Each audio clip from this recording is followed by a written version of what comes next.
What do you know about your grandfather? My grandfather? I know very little other than he was a religious man that had his own shul in his house. He had a minyan there every day, and they davened there. And he made a living by people that contribute there. That's what I knew. And he didn't want his son to go to be a rabbi. Was your father's father? No, he Yes. didn't. Your father told us this. He didn't want his son to go to be a rabbi, and when his son had to pay his own way, and when he graduated, he had to come and get him and buy him a suit to come to his graduation. He had to pay for That's his way. true.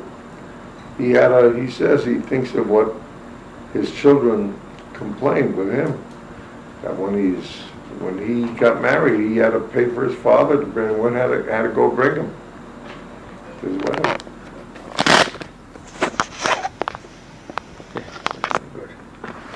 Huh? That was your father's father? Yeah. Where did he live? His father used to run He lived from in him. Warsaw. His father used to run from him and run to his grandmother's house to stay, like a child who always preferred staying at Said his his grandmother's house. grandmother had a dirt floor. But he He would lived in run like a there to basement. stay because he wanted to get away from his father, get away from the house. I didn't really want to run away from Yes. his father. Yes, he did. He ran away early. That I never heard. I heard, he used to love it by his grandmother. I heard that. But what did he do to earn a living? Yeah. His father, I'm explaining to you that his father, Shabbos in the cathedral. he had his own shul. In years ago, they used to make shtibel up, That was his whole living, came from that That shul? was the whole living came from that shul. And obviously, like my father said to me, he doesn't necessarily, wouldn't recommend to his kids that they should go into the rabbinate because you're at the hands of the community, and it's not a very pleasant place to be, no matter how dedicated you are. So he said that perhaps the best way is to be a businessman, even though he pointed out that the Gemara says that in order to be a successful businessman, you have to be part thief. Did you know that? And that's a Gemara. Oh, you're not to be a businessman because you have to be a businessman. Do you know anything about your great-grandfather? No. How about your grandfather on your mother's side? I didn't know very much at all about them. I didn't know what they did. Ask Juliet. How about your grandmother? I didn't know. From my mother's side, I didn't know at all. And your father's side? My father's side, all I knew is that I didn't know too much about her either. No, can't say I knew anything about her. She lived to a ripe old age. She died from a broken hip. At 97 Where? in Warsaw. But they stayed in Warsaw. They never came here. No.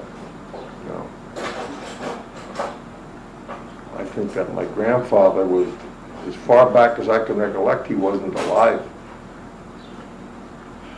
Matter of fact, I remember when I went into the Army and they called me in, intelligence called me in. It said that I had relations in Poland. And they started questioning what I knew about them. And they allowed me to turn up in the German Army. And what would I do? If I was confronted? If I came face to face with one of my relations? I started to laugh. He said, "What's so funny?" I said, "I would never know it. If my life depended on it, I could never recognize or know anybody." I saw some pictures one time of a sister of my father's, and I saw a picture of her daughter. Her daughter was a doctor in Poland. And that was Ken Arubel's sister. And they were so poor that they lived in the mother had to give them up to an orphanage to support them. she couldn't support her children. Kenneth Rubel and his sister, who turned out to be a woman doctor, were raised in Polish orphanages. They knew very little, just what they learned about Judaism. Is there anybody we know named for your grandfather? Imagine Kenneth. Kenneth, his name was Akiva. Yeah. And I don't know who's named for Kenneth or who's Mordecai is your mother's grandfather. Mordecai, yeah. My mother's grandfather. And when I think back, Kenneth was also named for grandfather. Kenneth Rubel. Kenneth Rubel, I don't know what it was, Kenneth Rubel's mother, whether it was or his mother, but I remember that as a kid I used to write checks out. And I don't think it was his mother, because it was to Rubel I used to write out. And we Kenneth's mother. must have been Kenneth's mother. And I remember that at least a dozen times in my youth that I wrote checks out for my father to sign. And he would send her $25, which was a lot of money, I guess, in those years. And I don't know how he came back to tell me that he found out that she takes the money and she buys food for the yeshiva buchers and makes the, what do you call it there with that money? She makes a meal or shalashudas for his yeshiva boys who couldn't afford. But that the money that he sent... Huh? They ate teg. Yeshiva boys ate teg. If you think back in your family, what's the oldest knowledge you have of your family? Your oldest ancestor that you would have, that you know anything about?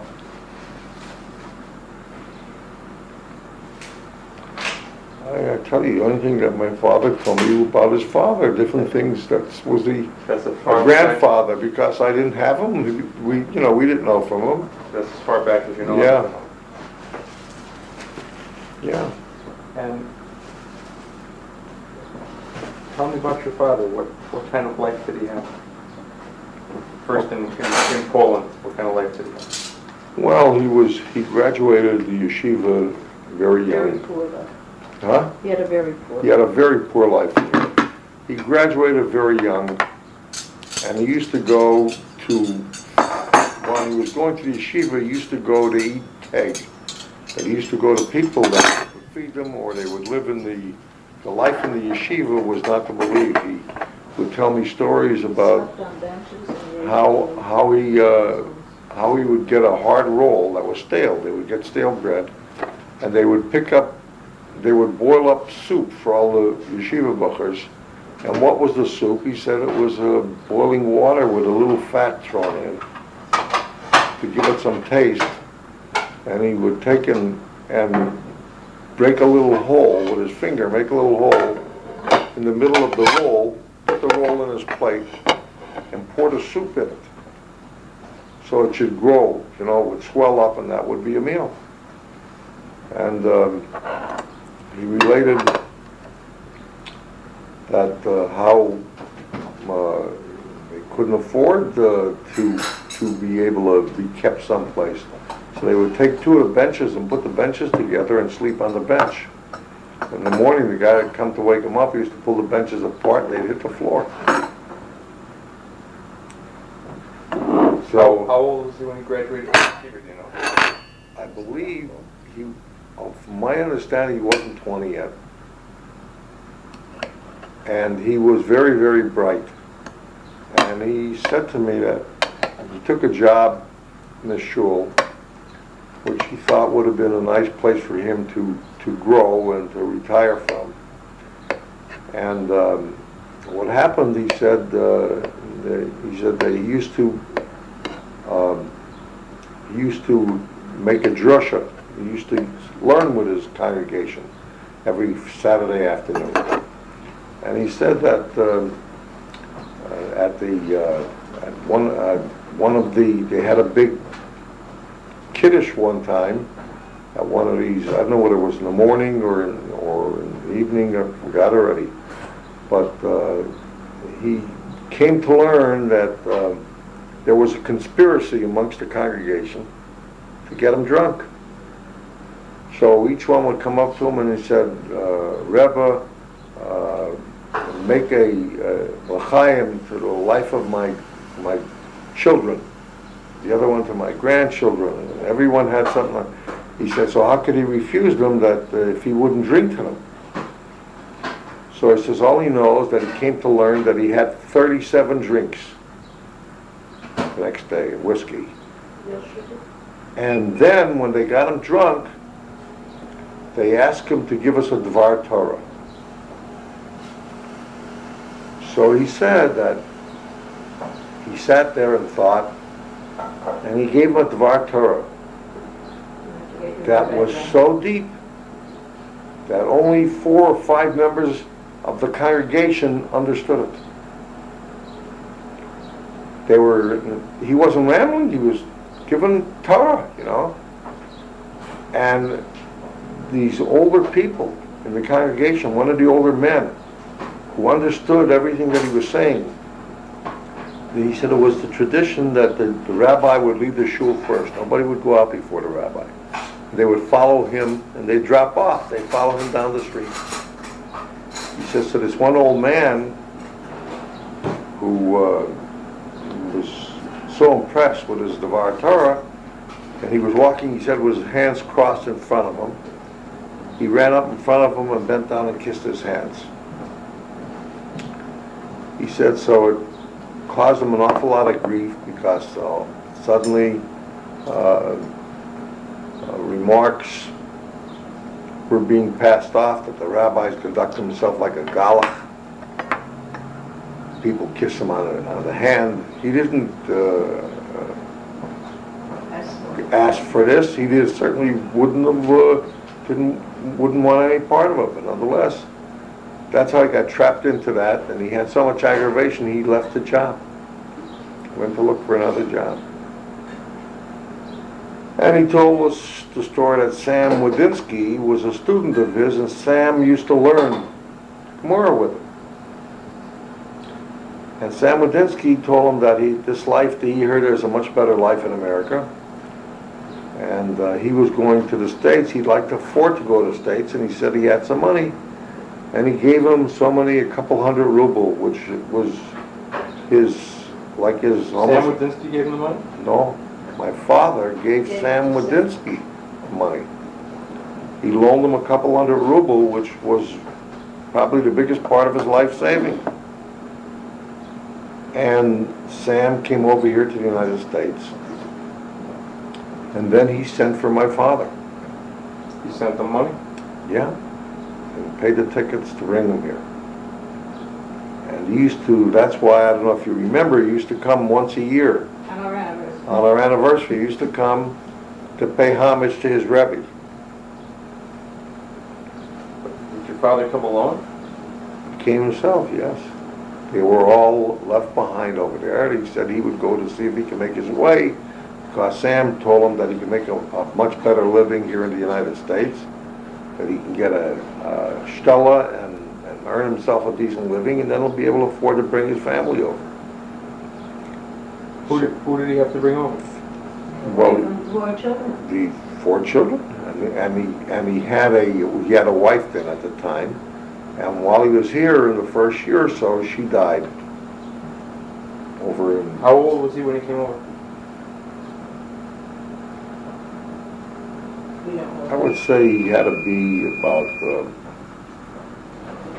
my guess is like around 30 years old. Young man. It was more than that.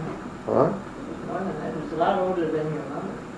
Marion, don't you realize how many years he was here? Well, he was here 50 years, right? Sure, he He was died over at 50. 84 or so. 84? It couldn't be any more than 34 years. 34 would be the tops. Right. You're right. Okay. So anyhow, when, he sat Shiva here, I guess, in New York. He came from Warsaw to New York? New York, yeah. No, he came, this was his first Stella, was Grant. It was his first Stella, but I don't know whether he went to, I don't know whether he lived with Sam Wadinsky or whatnot in New York. And then Sam brought him here. Sam, I don't know how the arrangement was that they brought him here for the Stella. And the fact of the matter is, my mother wasn't from this area. Menachem Schwartz, when he came in and took a job, You don't want it. Menachem Schwartz came in here and he created a shidduch. He was a shadchan, Menachem Schwartz was your mother's uncle, you know. and he saw him, He he saw him. saw her in their store. They had a bookshop, Jewish bookshop, and he saw her in their store, and he liked her, and he found out, he said she was very pretty, and fell in love, and Menachem Schwartz set up the shop. It was the Jewish bookstore in town. It was really a good one. It was I sold worked in every that day. It was Menachem really- Schwartz's store. He really He was. sold, He's a wealthy like for man. Pesach, If you go in the cemetery, you see his stone is the tall one, just before your So your mother was the second wife? third. third. He was married twice to one woman. He told me his stories that he was married to a woman in Poland, to a young girl in Poland, He and loved her very much. She and was beautiful. He said he really loved her. I'm just trying to think which one was the one that was sick, the second one. Second one that Second she one, he had. ran from her. That's why he came to her. That's He one ran of the from her. reasons he ran away. She had something, kind of an infection, I think, in the vagina or something, and the odor used to be terrible. He couldn't stand it. He said that they were very good to his children. If you ask Dorothy, she was wonderful, very good to her. What happened to his first wife? She died. She died. His first wife died. He was very much in love with her. He loved her. He had no children He by had her? 2 children, Dorothy and Josephine. Josephine was by the first one? Josephine was the oldest, and Yeah. Dorothy was next. Yeah. But, and then They he were- married the second wife in Poland, In Yeah. and Poland, she yeah. died also. Well, he left her while she was alive. Right, but she died. She She died. had 2 children. She had 2 Ruth and children. Meyer. She had Ruth and Meyer. But she raised his other children. But I think she took a liking to, Dorothy was the younger one, so she really loved Dorothy and raised her very much. Josephine was always sort of jealous of Dorothy because she really took a liking to Dorothy and raised her, and she would kept her like a little doll and all. And so Dorothy always said she would never do anything to hurt Ruth here. She would always help Ruth ever since because Ruth's mother was so good to her. She took this orphan. Zeta left Poland, left these 2 children there with her, and he left a long time. He didn't bring them over here until they were pretty big already, and she and her family raised them. How long did it take him to send for her? He was married already. I got news for you. It was And Kenneth was born. it was my mother who insisted to send for him. He wasn't already, they were living there with their parents. He didn't know what to do, and she insisted, and she fought with him to bring the children over here. Who were they living with? With their family of the other side, the mother's, With Ruth's mother's family. Ruth's mother's family, they were living with. Grandparents on that side. Yeah, Grandparents, aunts, uncles, and whoever. they were living over there with them. So finally he sent money to bring them over? He sent money, and I So how- remember my mother told me several times the story about that. Whenever she got into, there were some bad feelings between the girls, she said, I don't know why they should have bad feelings with me. I'm the one that got them over here. I'm the one that insisted. And for every one of them that got married over here, I want you to know, she sewed and made pillows and dachanas out of down. My mother was a very big sewer. And not only that, she had a sewing machine. She had a Singer foot sewing machine, I remember, then an electric. My father bought an electric sewing machine. She used to do a lot of sewing. But she would do an awful lot of hand work. She had You know? an electric sewing machine. Yes, They sir. were out in those days. Yes, sir. She had an electric sewing machine. And I remember the motor, I could picture the machine in front of me today. When we were wait a minute, Marion, I want you to understand that sewing machine was around when I was a kid, like 8 or 12, 13 years old. Not an electric one. An electric one. I'm telling you, an electric, don't tell me. And I'll tell you something else, it didn't even have a belt. It was a gear drive internally. You hear what I'm telling you? When I was a kid, she had that, and I don't know how young I would say it had to be around my bar mitzvah age, okay, like 13 years later. But I remember I remember the foot pedal machine. I remember my gut set with your father, and they bought it in the cigar company. I want you to know. There's no dealers around that, independent dealers, you know. Yeah. Well, And there was the used junk men, like the But- U-10s and the Jaggers. That's probably But- where my mother got her sewing machine. well, let me tell you something. Anyhow, he bought that for her. So your father came here and took a job in the flats? Yeah. What was his job really? He was a rabbi. He was a chazan. Let me tell you something. He told me that when he was in Europe, and the rabbi that he learned by, he went to see him, and he told him that, you know, that he learned he davened a nice davening, the chazunas. He got his rabbinical degree, and his teacher told him that it wouldn't hurt that he should learn to be a shachet, and he should also learn to circumcise, to be a moel. Okay? That, you know, when you come to make a living, you have these abilities, it'll help you. So he learned them. And when he came here, he was a premier man for circumcision. I want you to know that one of the things that he used to be very proud of himself, that all the other people who circumcised used to come to him when they got in trouble. Some of them couldn't stop the bleeding. And he knew how to pack without injuring the baby. And I remember his bag. It was like a doctor's bag. What is religious way? It's in the religious ways, not to affect the halacha. And I remember that he used to use a lot of Aristal powder. But his bandaging, I guess, the way he bandaged the Mila. I remember that we had a Gentile one time that came to him, that the doctors in the Mercy Hospital referred them to him because they needed a circumcision. This was a necessity to have a circumcision. I don't know why. This Gentile child, the doctors recommended circumcision, and they recommended that he should go to this Rabbi Glassman, because he's an expert in bleeding control. And that's one of the biggest things they had with circumcisions at the time. And he did the job, and it was successful. And the family, this was a family that reminds me of the old man Rosenstein. He used to send baskets of fruits to him every year. Fruit baskets. You know, way back then what fruit baskets were. They took a tomato basket or a bushel and filled it up with all kind of fruits. Wasn't done up in the fancy He way. used to send vegetables and food. He had the... Who was that? William Rosenstein, yeah, used to send. Yeah, he used to send the whole Yeah, thing. he used to send. He was in the produce business. He used to send a bushel of basket. When Joe Dwight brought me a couple of times when he was here.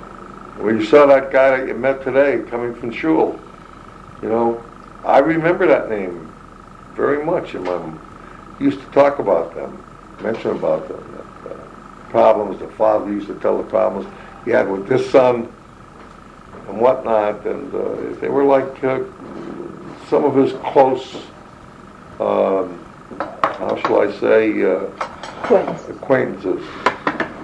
And that's why when I saw him, I want you to know that picture of his face, I knew that I knew him. And I was trying to listen to, you know, I'm looking at an older man now. And as soon as he told me the name, I knew right away, you know, who it was. But his job was to be a chazan and He a was, rabbi? he was a chazan shachet. And a shachet. Shachet. He came in, he took a job as a chazan shachet, okay?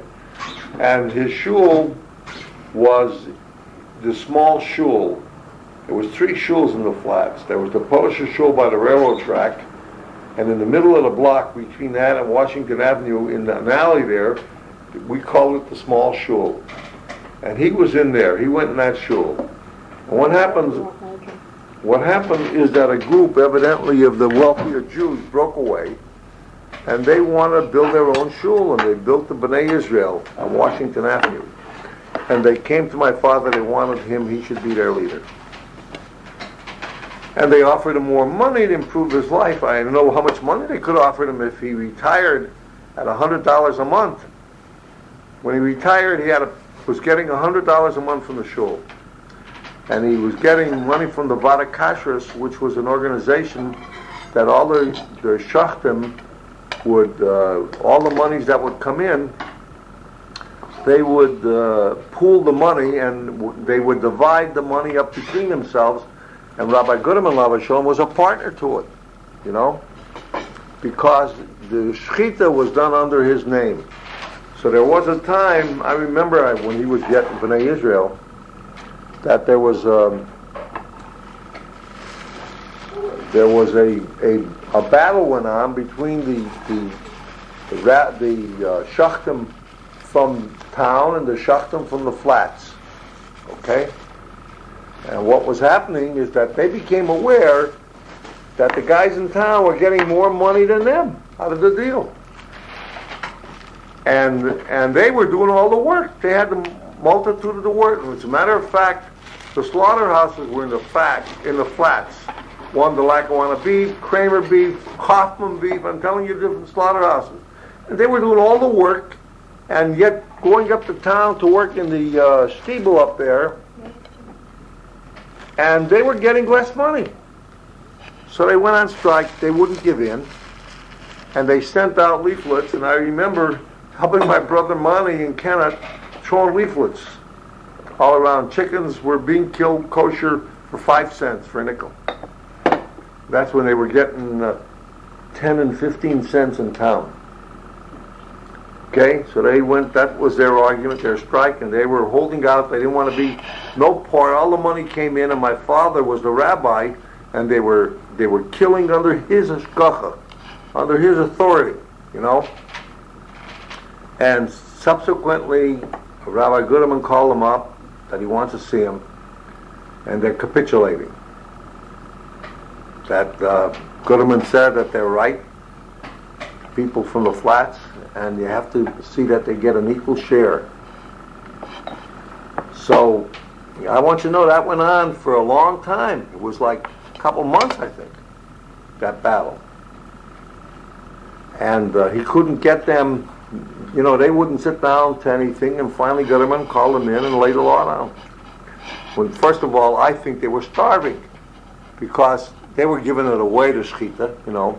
They were killing calves and cows cheaper. So whatever was coming in, at their half price, they were just making ends meet. But the other guys were starving.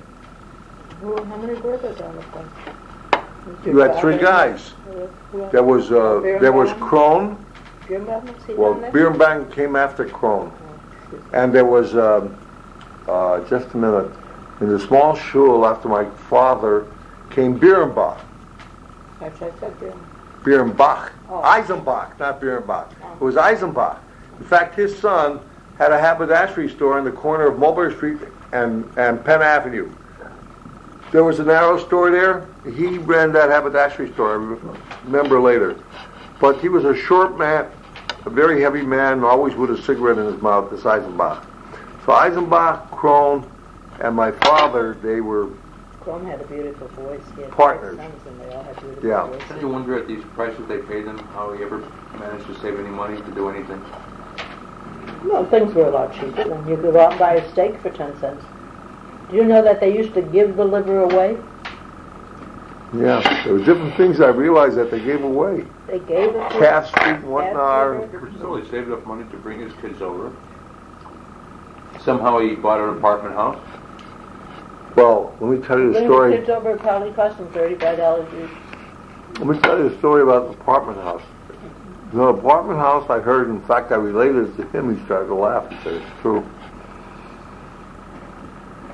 My mother accumulated $10,000 from the earnings in the bank over the years that she saved with her sewing.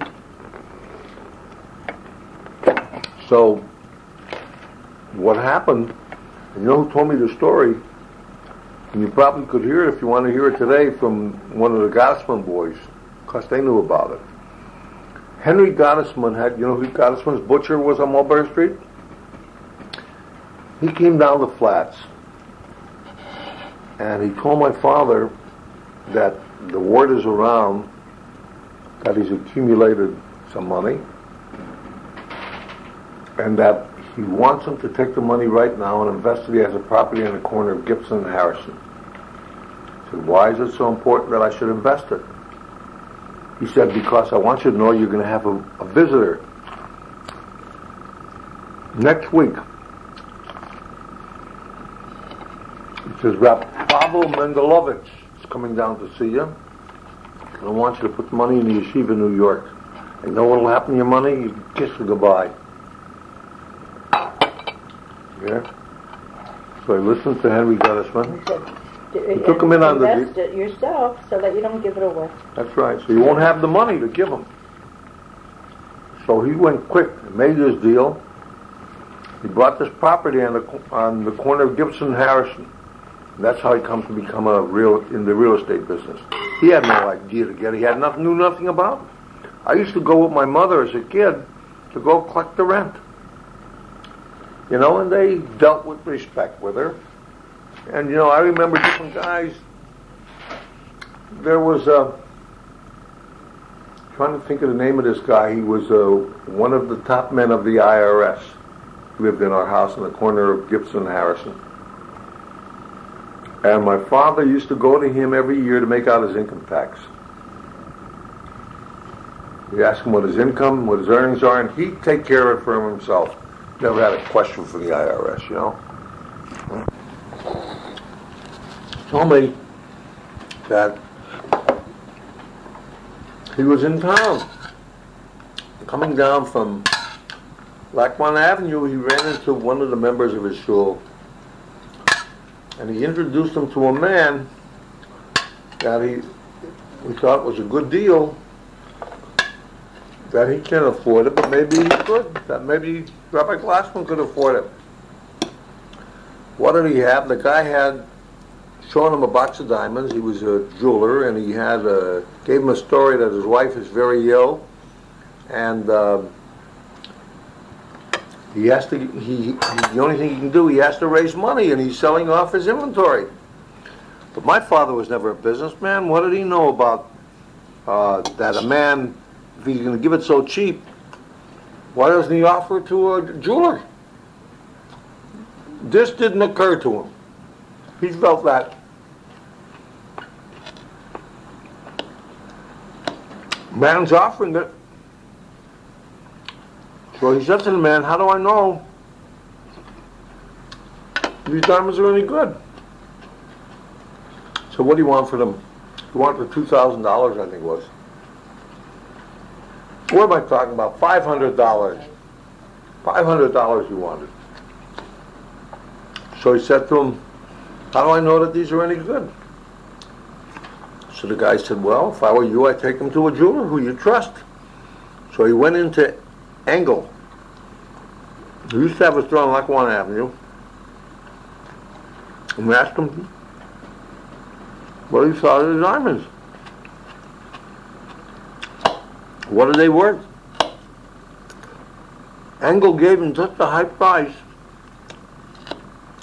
that he couldn't understand. He didn't want to tell me, because it'll probably make him look foolish. Didn't occur to him, why didn't he sell them to Engel? He thought he was on the inside. So he ran to the bank, took $500 out of the bank, and the guy gave him the stones in the box. He had in the box of cotton. He said, look, maybe you want to buy some more. I just assume, you know, get rid of this. And he showed him another box with other stones and whatnot. And having been to the bank, been to what's his name, Engel, he realized that, you know, the stuff is good. So he ran back to the bank. But in order to get $1,500, he didn't have $1,500 in the bank. $500 what he had in the bank. But to get $1,500 now, he had to have a loan, and they had to increase the mortgage. So the officer in the bank told him, look, let's sit down, we'll make up the papers. They have to register, they have to increase the mortgage on the house. Well, it took a while. And he was a nervous wreck because it took so long. And finally, he got the money, and he came back, and the guy was gone. So, since the guy was gone, then it occurred to him something's wrong. You know, why didn't he wait for me, you know? So anxious to sell. So he went back to Engel, and he asked Engel, how much are these diamonds worth again? He said, I hate to bother you. Engel looked at him and he said, Rabbi Glassman, what are you doing with me? Playing games? I said, what do you mean, playing games? He says, these are not what you showed me today. This is glass. It's worth nothing, the whole lot. Well, he was a wreck.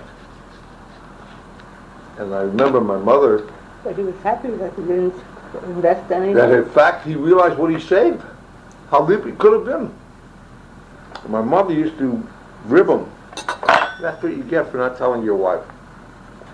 He wouldn't, when he came home, and she said, what are you rushing off? Where are you going? He went evidently and took his old mortgage or the deed.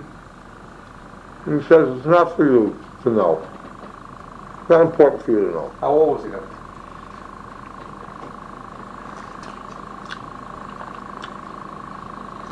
All I know, He's married already. no, married already. All I know,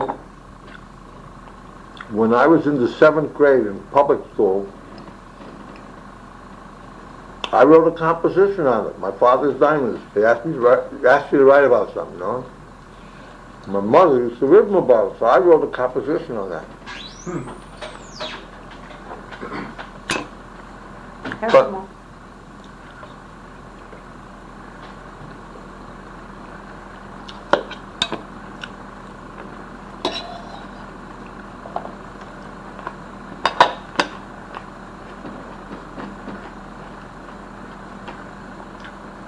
How old was your mother when she got married? I don't know. How long They did... said she was about 28 and he was about 40 or something. Didn't I say that? How could be 40, man? Why not? Because he died at 85, Yeah, and he was here in this shul over 50 years. yeah. He wasn't in the country at that age. You don't understand? You said he was in the country at 35. If he was 85 when he died and he was here 50 years, he was Then- 35 when he came. Man, when he was still going to the shul, he said, when he died, we had in the newspaper that he was for over 50 years. Right, so... Okay? He was 85, so But he could have been 40 when he got married. maybe he was older. Maybe he was older than that. Who knows? I don't remember. No, he was on the job already. I don't know. Go look on tombstones. They're different in their age. Who knows? Maybe the age is around the, whatchamacallit out there.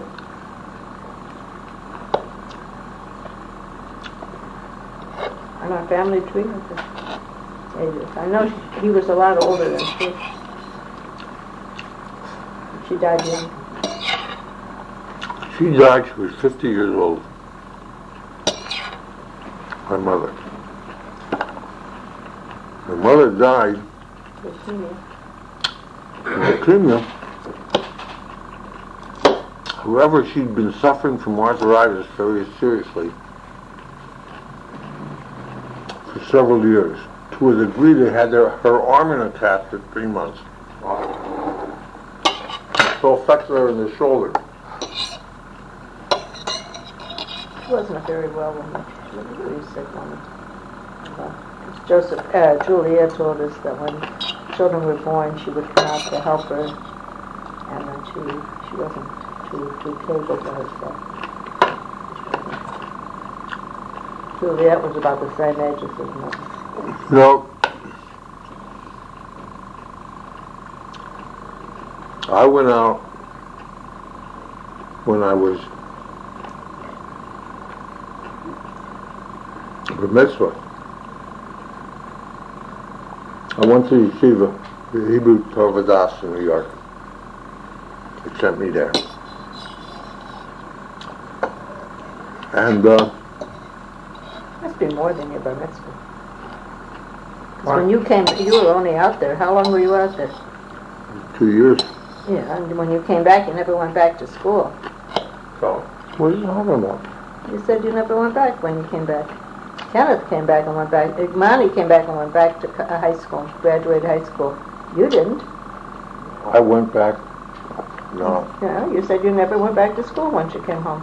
So you had to be at least 18 to quit. why? No. 16. He had to be 16 to Well, quit. so we could have come back in 16. No, we were 16. How could it be there? And I went to West Scranton Junior High School, Before you went to the and I yeshiva. went there for. Before you went to the yeshiva. So you went there after you were 13. You went to the yeshiva. Then I you were went to about South 50. Scranton Junior High. Transferred from West Scranton. That was before you went to the yeshiva. Then you went to the yeshiva after you went to those schools. Yes, you did. I'm sorry. You were in high school already when you went to yeshiva. You went to the New York High School out there. East New York or something, high school. You were in high school. I went to Eastern District Evening High School Right. to make up what I lacked. Well, so you were out of high Subject. school. Where? In New York. In New York? Yeah. So at the yeshiva, so he was lacking subjects which he didn't take here from the junior highs. So he had to be out of junior high school here. Then when he left yeshiva, he came back here and went to work. Because you were... I didn't come back and go right to work, man. I was sick. What's the matter with Right, you? but I mean, you came back, you didn't go back to school. Let me tell you the things that I recollect. That my mother and Naomi were in the hospital at the same time in the Mercy Hospital. And my mother didn't know that Naomi's in downstairs. And Dr. Halper brought in a specialist for my mother. And he examined her. He spent 2 minutes, took one look at the specimens of the blood, and he said there's nothing he can do for her. She had leukemia. And he says this comes in this leukemia, had he seen it 3 months earlier, he could have done something. Nothing I can do at this stage.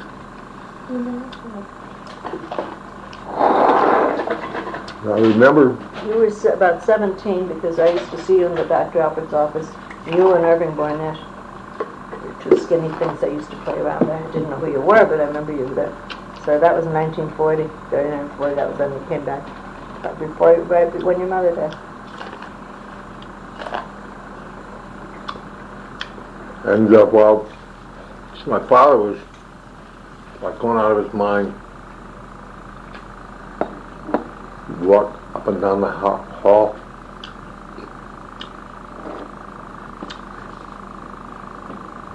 Crying. Couldn't control himself.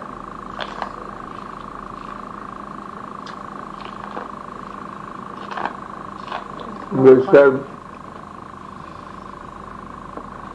tell him, shul, all kind of special day and night.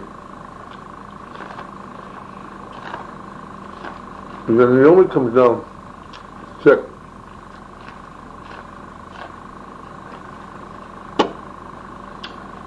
And they take her to the hospital. And suddenly, while my mother's very critical, we knew already she can't live. We get the report that Naomi can't live. She has a rare kidney disease. So you can imagine him. She was the youngest.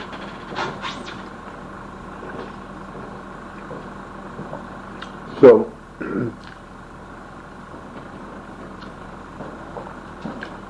one day, my father went to shul on a Saturday, and I'd come in a little later, like, it started like a 8:45 or 8:30. I come in at 8:45 one night. Phone rang.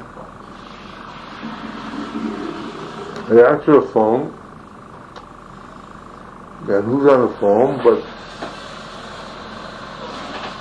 a doctor's secretary that's calling to tell us that, your sister is very critical. They asked who I was, and I told them, I said, your sister is very critical. And Dr. Gibbons feels it's very urgent for your father to come up to my office. You want to see him at 10 o'clock. It's a matter of life and death.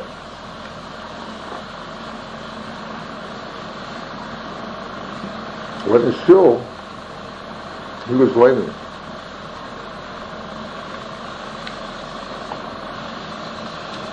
He wasn't waiting, he was out there.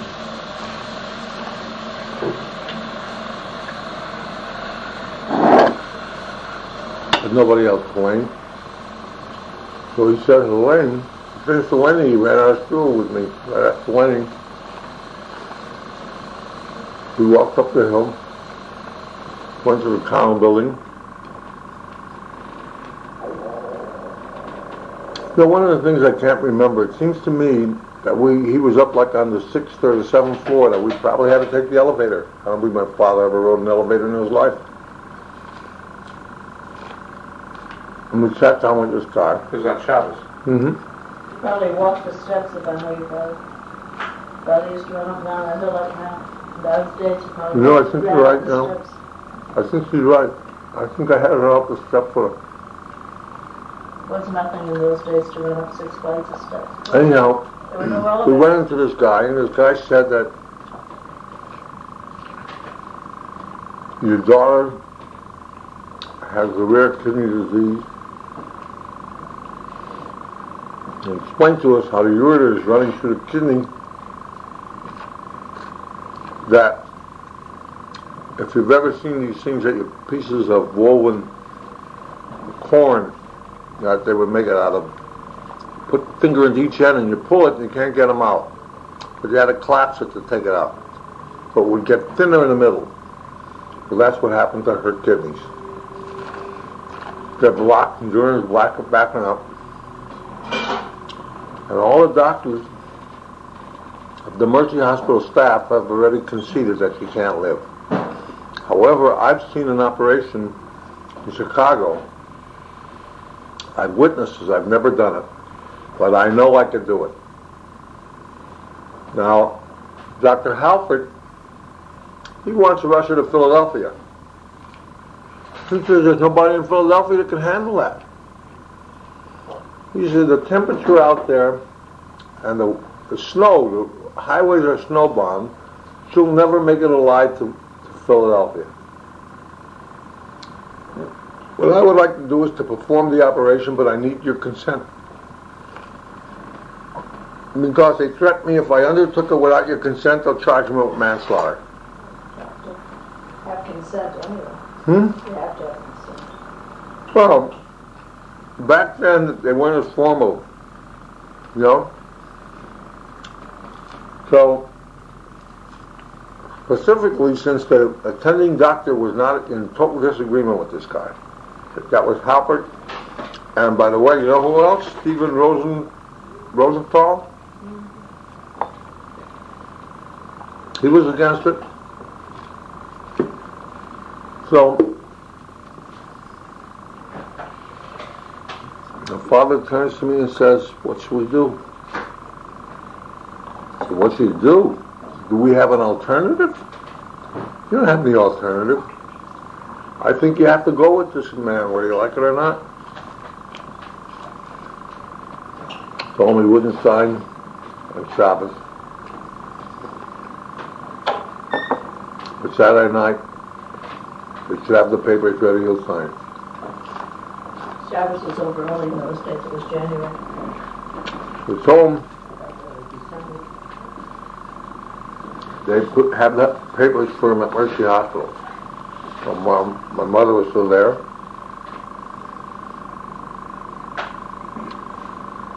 And she was really in terrible pain, losing weight, she's skin and bones. And he said that he couldn't operate immediately. He has to make certain moves with her because she's in such a dehydrated condition. So what they did, he brought in a doctor by the name of Swift. And Swift was giving her injections of vitamins and whatnot to build her up, to make her come back. What he did, on Sunday morning, they took her into the operating room, took him upstairs, and they put a ureter into her. I guess they forced it through the kidney to be able to get the pressure that was building up inside of her. And he took out, I don't know how many quarts of urine out of her. And her fever, that was 105, going on for like a week and a half. She was hovering between 105 and 106 for a week and a half. Her fever immediately came down when he took that pressure out. So he prepared, I guess, I don't know whether it was a week or 2 weeks, they prepared for the operation. And I remember at the time Rosenthal was there, and one of the things that always stays in my mind is that when he came out of the operating room, he came out with a smile like, ha ha, you didn't believe us? Now you got it. Well, what happened, the operation was a failure. Her heart rate started to drop at such a rapid rate, they were afraid they were going to lose her on the operating table. So after they cut her open, they had to close her up. And you have to understand that if you ever saw Naomi in a bathing suit, that each operation represents cutting from the belly button to the spine. You know, the incision is 360 degrees because you had been operated on both kidneys. I don't know whether you're aware of that. So, doctor came out, he was shaking, this Gibbons. And he said that she was too weak. I should have waited longer. We're going to have to build her up. I said, what do you think her chances are? He says, while there's life, there's hope. And that's what we got to go with. So, this time, he waited 3 weeks. 3 weeks later, after building her up, her resistance up, and whatnot, he went back in. And this operation, she was open for an hour and a half, I believe. And my father and myself, we were pacing the halls outside of the OR, the operating room. They allowed us up there. And today, I don't know whether they're doing that. Yes, they're too close to it, I guess. And anyhow, this guy came out of the operating room. I don't think I'll ever forget the sight. He was soaking wet like he came out of the shower. Perspiration. He had so many doctors who called him crazy that were witnessing the operation. You know, so he was probably under a lot of pressure. So anyhow, when he came out, I asked him, how did it go? He said, I did everything that I wanted to do. The rest is up to God. What he did, from my understanding then, is that he severed the ureters going in and out of the kidneys, put a drain in the old system, and he cut new channels out through the kidney and hooked up the ureters. I don't know whether they hooked it up earlier or later, but the end result was that her ureter tubes into the kidney are not the same as any average person. They're in another position. As a matter of fact, Naomi told me that when she went in for an examination by a kidney specialist, and he was so excited when he heard the story that he couldn't wait to dig up the records, and whatever records he found, well, when she went in, they made an appointment for her, and she told the story there to the nurse, filling out the application, so they went to get her records before she came in. So she told me the doctor told her that he doesn't remember ever in his practice being so excited at checking a patient because he read the medical record of this girl. That was absolutely incredible.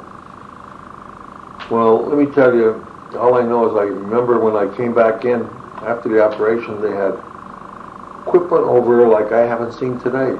All around her, there was stuff working. Flushing the kidney, I understand. That was the new opening. It shouldn't heal back together, I guess. I don't know. And she was like under the medication for, I don't know, the biggest part of that whole day into the next day. And she seemed to come out of it. And she started to recover so fast.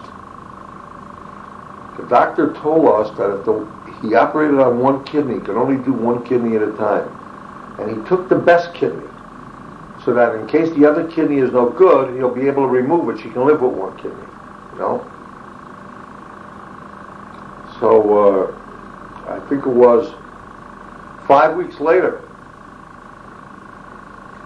he says that he feels that they want to go after that second kidney. He wants to go in there early enough to save it, see if he can save it. And he did. Same procedure, he went through like an hour and a half, he came out same way. And all I remember was doctors parading in and out of a room to examine the records from the Mercy staff. And one guy that took care of you kids, what was his name, Arian? Kurt. That's where I first met Kurt. Kurt asked me, "You related to this girl?" I said, "Yes." I said, "I'm her brother." I said, "I want to tell you something.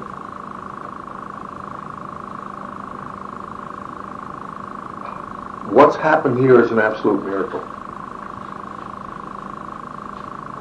And I realized why he said that to me. Because he was the same guy that was in to see Naomi, a few weeks before, a week before. And he told me this girl can't live. And if she does, she'll be a cripple the rest of her life. That's what this Kurt told me. He came in and he said, "What the hell? What I see here is nothing short of a miracle. This is unbelievable. Never been done on the Eastern Seaboard." And by the way, there's Gibbons, who did the operation. He wound up getting a certification from Chicago hospitals that he was the first one to do this procedure out here from this case. I remember Naomi told me that when she was going to high school, she was on Washington Avenue in front of the Connell building, and she saw Dr. Gibbons, and she realized that she was 7 years old then, and now she's in high school, you know. So she saw him several times, you know, in different times, because she saw him. So why don't you go over and talk to him? I'm sure he'd be thrilled to talk to you. So anyhow, she told me that she went and she stopped him. She went over to him. She told him who she was. And she said,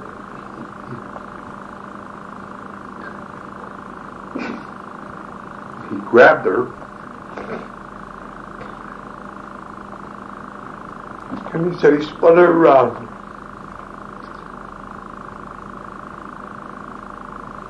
He was so thrilled. Because I remember reading the paper at the time, the articles about him getting, that he was recognized for what he did. That he got a degree, some type of a degree was conferred upon him for that type of work. But the interesting thing is, I've always felt that, particularly years back, when to Halpert this was a rebuke, you know. And I was going to Halpert. I was taking treatments. Maybe it was a rebuke. Well, we walked away from him. Halpert said no, we're not to go with this man. And I'm the one that pushed my father and said, we got to go with him. With Halpert, she'll be dead. I was going to Halpert and taking treatments for what he called were the remnants of rheumatic fever. I had rheumatic fever when I was a kid, and I had a shoulder and a leg that I could walk, but I was in pain, constant pain with it in my shoulder. So he was giving me, I was taking treatments. Everybody had in there taking treatments. I would meet young guys and different people in there. We're in there for taking a treatment. And he said that the x-ray showed that I have consumption. Oh, I want to tell you, before this bit with Naomi, this is just like a week before. A week before, if this bit with Naomi, Halpert called my father. He wanted to see him when I come in. Okay. And he told him that I'm a very sick boy. That they have to send me away to a hospital for. Excuse me, you finished? Yeah. Have to send me away to the hospital because I had TB, tuberculosis.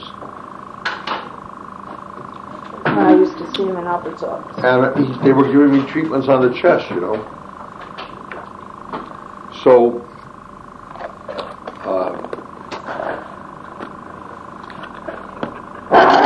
I think this happened before my mother died.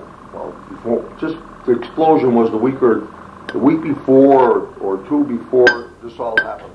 It's when we separated from Halpert. So my father, Halpert, was like a god. He wouldn't charge the rabbinate. None of the rabbis would charge. But I came in there for the treatments and examinations, and he's telling my father, and I'm sitting there. He said, we have to send this boy away before the trauma of the death of the mother is already known. She's supposed to die, and it's too much. He needs treatment, and we better send him away. But, you know, when I stop and I think about it today, I remember what happened. And I can't understand, because I was never a guy that I was more introverted. You know, I wasn't one that was aggressive or was a quiet guy. And I got up and I said, Dr. Hopper, you've treated me for the last time. You can go fly a kite. And I walked out of there and left my father sitting with him. Slammed the door. I walked home. I come home. What'd you do? Why did you insult this doctor? And he gave me an earful. I said, listen, I want to go to another doctor. I think this guy's crazy. I don't think I'm being treated for the right things. And all I know is my mother's dying and my sister's dying. You want me to follow them? That's what I screamed at my father. So he agreed, if I want to go to another doctor, he'll go no matter what it cost. So I went to a doctor. Remember me telling you who that was, Marion? Stack you went to, didn't you? No, Stack came later. This doctor, he was the one that had the house Joe Fiorini built. And they had problems with him. I'm trying to think of his name. He'll come to me. He was an internist and a heart specialist. I remember my mother was in the hospital, and your father used to come after Naomi was operated on. He used to come and push her around through the halls. I didn't know who he was then. And good-looking man, nice-looking girl. Belgian, this little girl. He used to push her around the wheelchair. She was a cute little girl at the time. One of the women in the halls, all the nurses used to. I remember, anyhow, the story that I'm telling you here with Halper was occurring before this scenario that you hear. So I went to this doctor, and I told him the story, what I've been treated for. And so it happens the doctor is a Jewish doctor, and that... Wasn't Friedman or Shaw? No, that your grandfather married his parents. Can you imagine when he came to Scranton, married his parents? You mean your father? Yeah, my father married his parents. And Each other, huh? Oh, that would be me. and anyhow, he said that he wanted to. He started questioning me. Do you spit up sputum? I said no. Do you have any pains in your chest? I said no. He said, you mean you don't spit up anything, any junk coming up out of your lungs? Or out of your throat for any reason? I said no. I know what you're talking about. If I get a cold, I might spit up some junk, but I don't have any problems other than that. And I know he put me through a whole series of questions before he even touched me. And he shook his head. And he said, what do you think? He said, well, I have to fully examine him, but at the moment right now, I don't think there's anything wrong with him. This boy can't have TB, can't have consumption. He said, we'll fluoroscope him, and I want him to take another, so they fluoroscope me. Now they had a machine that they can look right into you. It didn't get a picture like an x-ray, but it was enough that they were able to make studies out. So he came back and he sat down with my father and he said, look, right now, he said, I want you to know that there's nothing, I don't believe there's anything wrong with his lungs. But I'd like to get x-rays taken. They sent me to Dr. Milkman there, and you remember him. Milkman, he was, in fact, he was a chairman of the Jewish Home of the board of directors. He was an x-ray specialist. And anyhow, I went up there and I took x-rays. And we had an appointment in his office, and he took the x-rays and he put them up on, you know, the glass screens. And he said, I want you to know that this x-ray over here is the x-ray of somebody that has tuberculosis. And this x-ray over here, the next one, is the x-ray of someone who had tuberculosis and was cured. And when they're cured, I want you to know there's scar tissue around from that healed from the infection. And that's with everybody that's cured.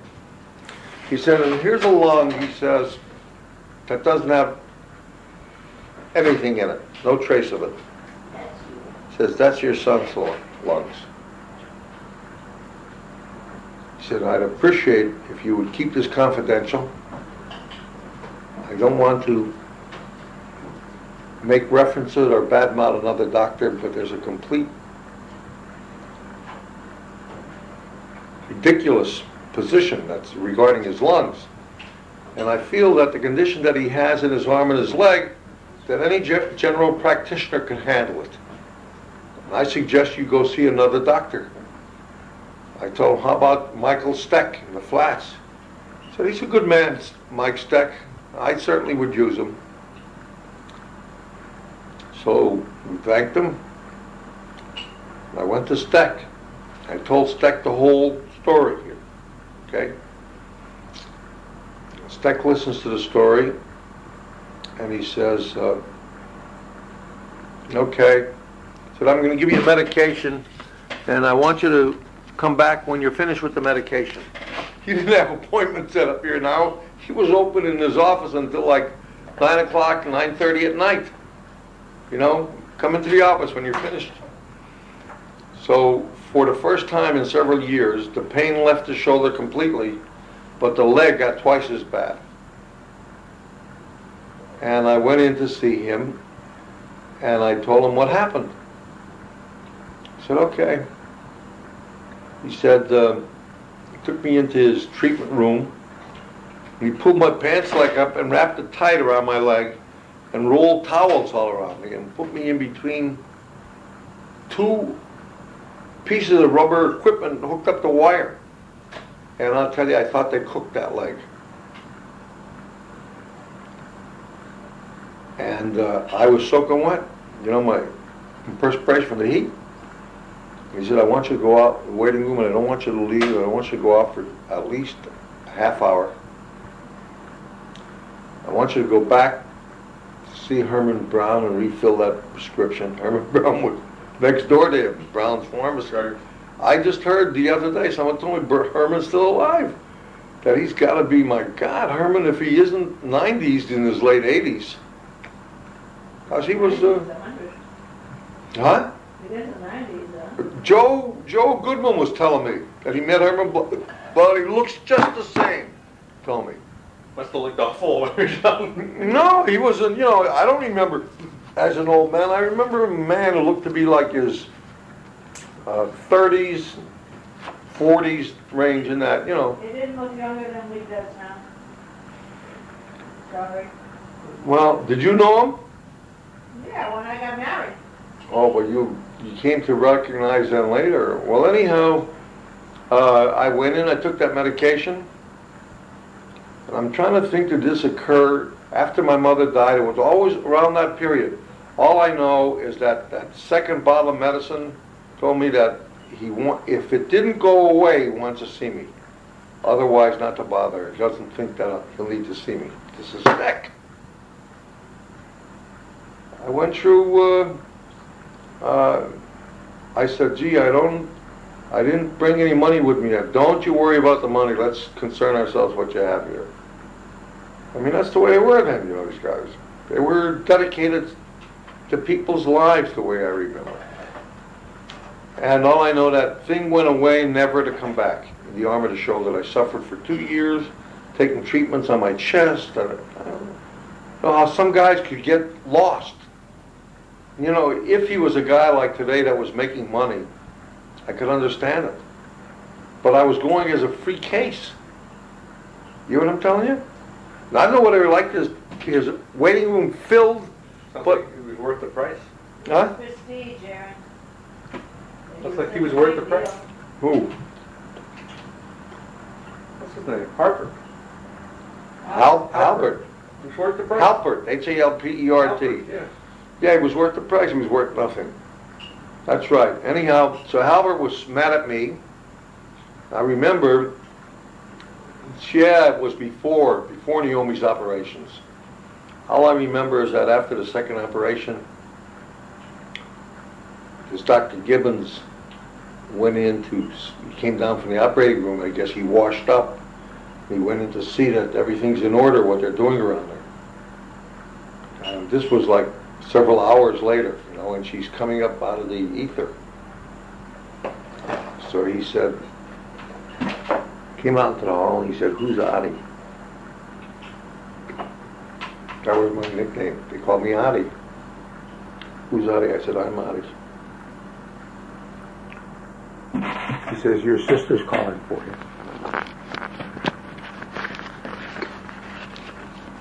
So I went in,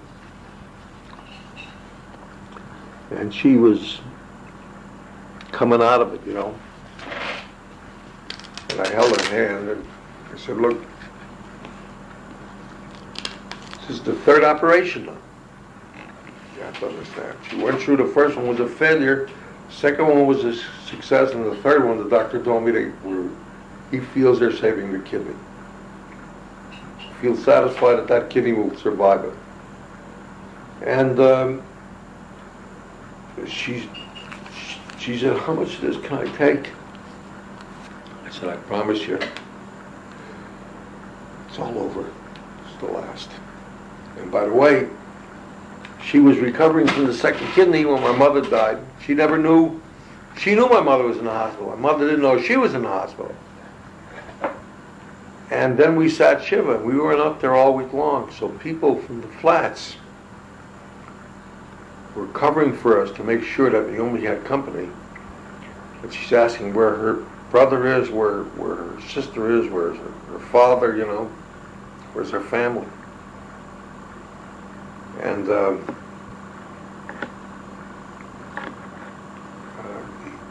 what I forgot to tell you is this Gibbons told us originally that they're going after the first kidney, and if it's successful, they may have to wait 6 months before they can go after the second one. But it was that successful, he went in 6 weeks later. That's what he pulled off. But the fact of the matter is that according to all these other guys, you know, we were told that the 57 doctors of the Mercy Hospital, everyone agreed that she can't live. All of them. He was the only one against them. And he was like up against, you know, he had to go and sell us. He was not our doctor. He came in out of it just for listening to the discussions. You understand, at the meetings. And he did something that a lot of the doctors felt was unethical. You don't go and approach a patient. Patient comes to the doctor. But he felt that somebody's going to die here because these guys don't know what they're doing. He was right. But anyhow, it was when I think back with her, it was that's why she became a favorite. Well, she was the youngest anyhow that she was, and she was like his favorite. But she survived it. That the two of them, she was dying when his wife was dying. Then what happened? Some different people were telling us, you know, your father is living alone. There's this Mrs. Wiesner here in town. She's living alone, and just for him to have company, you know. They're up. After we were married. That was after we were married, right? So he wasn't even. We talked him into it, you know. And what we found out later is that she had cancer when she married him, and they talked her into marrying him so that she had no family, that she should at least be buried out of a nice house. Can you imagine? To cause the grief to a man like that? And she was a nice woman, you know, I'm telling you, she was a very nice woman. But the people come back to tell me later she had cancer before she got married. I don't know, how long was it, Marion, after, When she married February, died in April. you know how close it was? We were, you know, she kept telling her friends, look, I know how bad it is, and I know I'm not going to live. They tell her, look, if you have to die, you should die out of a nice house. But that's the kind of life that he had, a tough life. Did he ever retire? Yeah, he retired. And he retired from the Shechita. And that occurred, I told you the story, I think, after what he had with the Shachtim in town. I told you that whole story, didn't I? Yeah, I remember that. Well, the whole thing started, to tell you that story, the whole thing started with my father having a funeral with a member of Penn Monroe, and they wanted my father too. He was like the rabbi, and the other Penn Monroe was the chassan, David, Cantor David. So he came home that day, and that night I'm talking to him, and he said, you know, I had an experience with Chazan David today that I didn't like. I said, what kind of experience? He said, we're talking about smoking cigarettes. And I told him that I see the articles that there's a big question going on in the medical world that they may find that cigarettes can shorten your life. Way back then. They didn't have the evidence that came later. But cigarettes can shorten your life. I said, so? So David said to me that if I knew that cigarettes would shorten my life, I still wouldn't give it up. So? So, my father said that no religious man, no Orthodox religious Jew would make a statement like that, because according to the Orthodoxy, that to shorten your life is forbidden. And for a man of the cloth to make a statement like that, he was horrified that he would even make a statement like that. And he said, you know, that since he made that statement, I have a terrible feeling about this man. He's the treasurer of the Vadakashras, of the Rabbinical Association, of where I'm a member, and I don't trust him anymore. If he can do something like that, I don't trust him with my money. Just because he could justify smoking? That's right. Just because in the Orthodoxy, that concept that you would dare to jeopardize your life, that you're going against the will of God. So I said, what do you mean you don't trust him? He said, well, you know, he's the treasurer of the, secretary treasurer of the Vadakashras, and he's the one that divides up the money. And I haven't been to a meeting in years, he related to me. And for me to go into a meeting now, something's wrong. If after so many years have gone by that I haven't been to a meeting, that I should come into a meeting, it's, you know, it's going to cause a turmoil. So I said to him, well, where is your books kept? He said, what do you mean? They're kept locked up in the Stiebel on Penn Avenue. They had a place where they had a little office. And they opened up some windows, and they had places where people would come to kill chickens, and they would stick the chicken in that funnel, close the window, and there was an office with a desk and chair and some other chairs in there, and some closets with locks, padlocks, and, you know, lock and hasp. There were padlocks on them. So I don't remember too much what went on further with that conversation. All I know is that I thought about it, I guess, and every Friday during those years that we were building the business, I used to come down and pick him up and take him up to the Stiebel to collect his check. He had a key to the desk that in the top drawer, they left all the checks, sealed check envelopes of everyone who was working for the Rabbinical Association. And people would come there to get their checks. So I would take him, he would go in and get his check, and he'd leave. And I'd take him to the bank if he wanted to go in and deposit or cash it or what. So this one day, this following Friday when I picked him up, he went in, I parked the car, and after I left him go in, I decided to go in after him.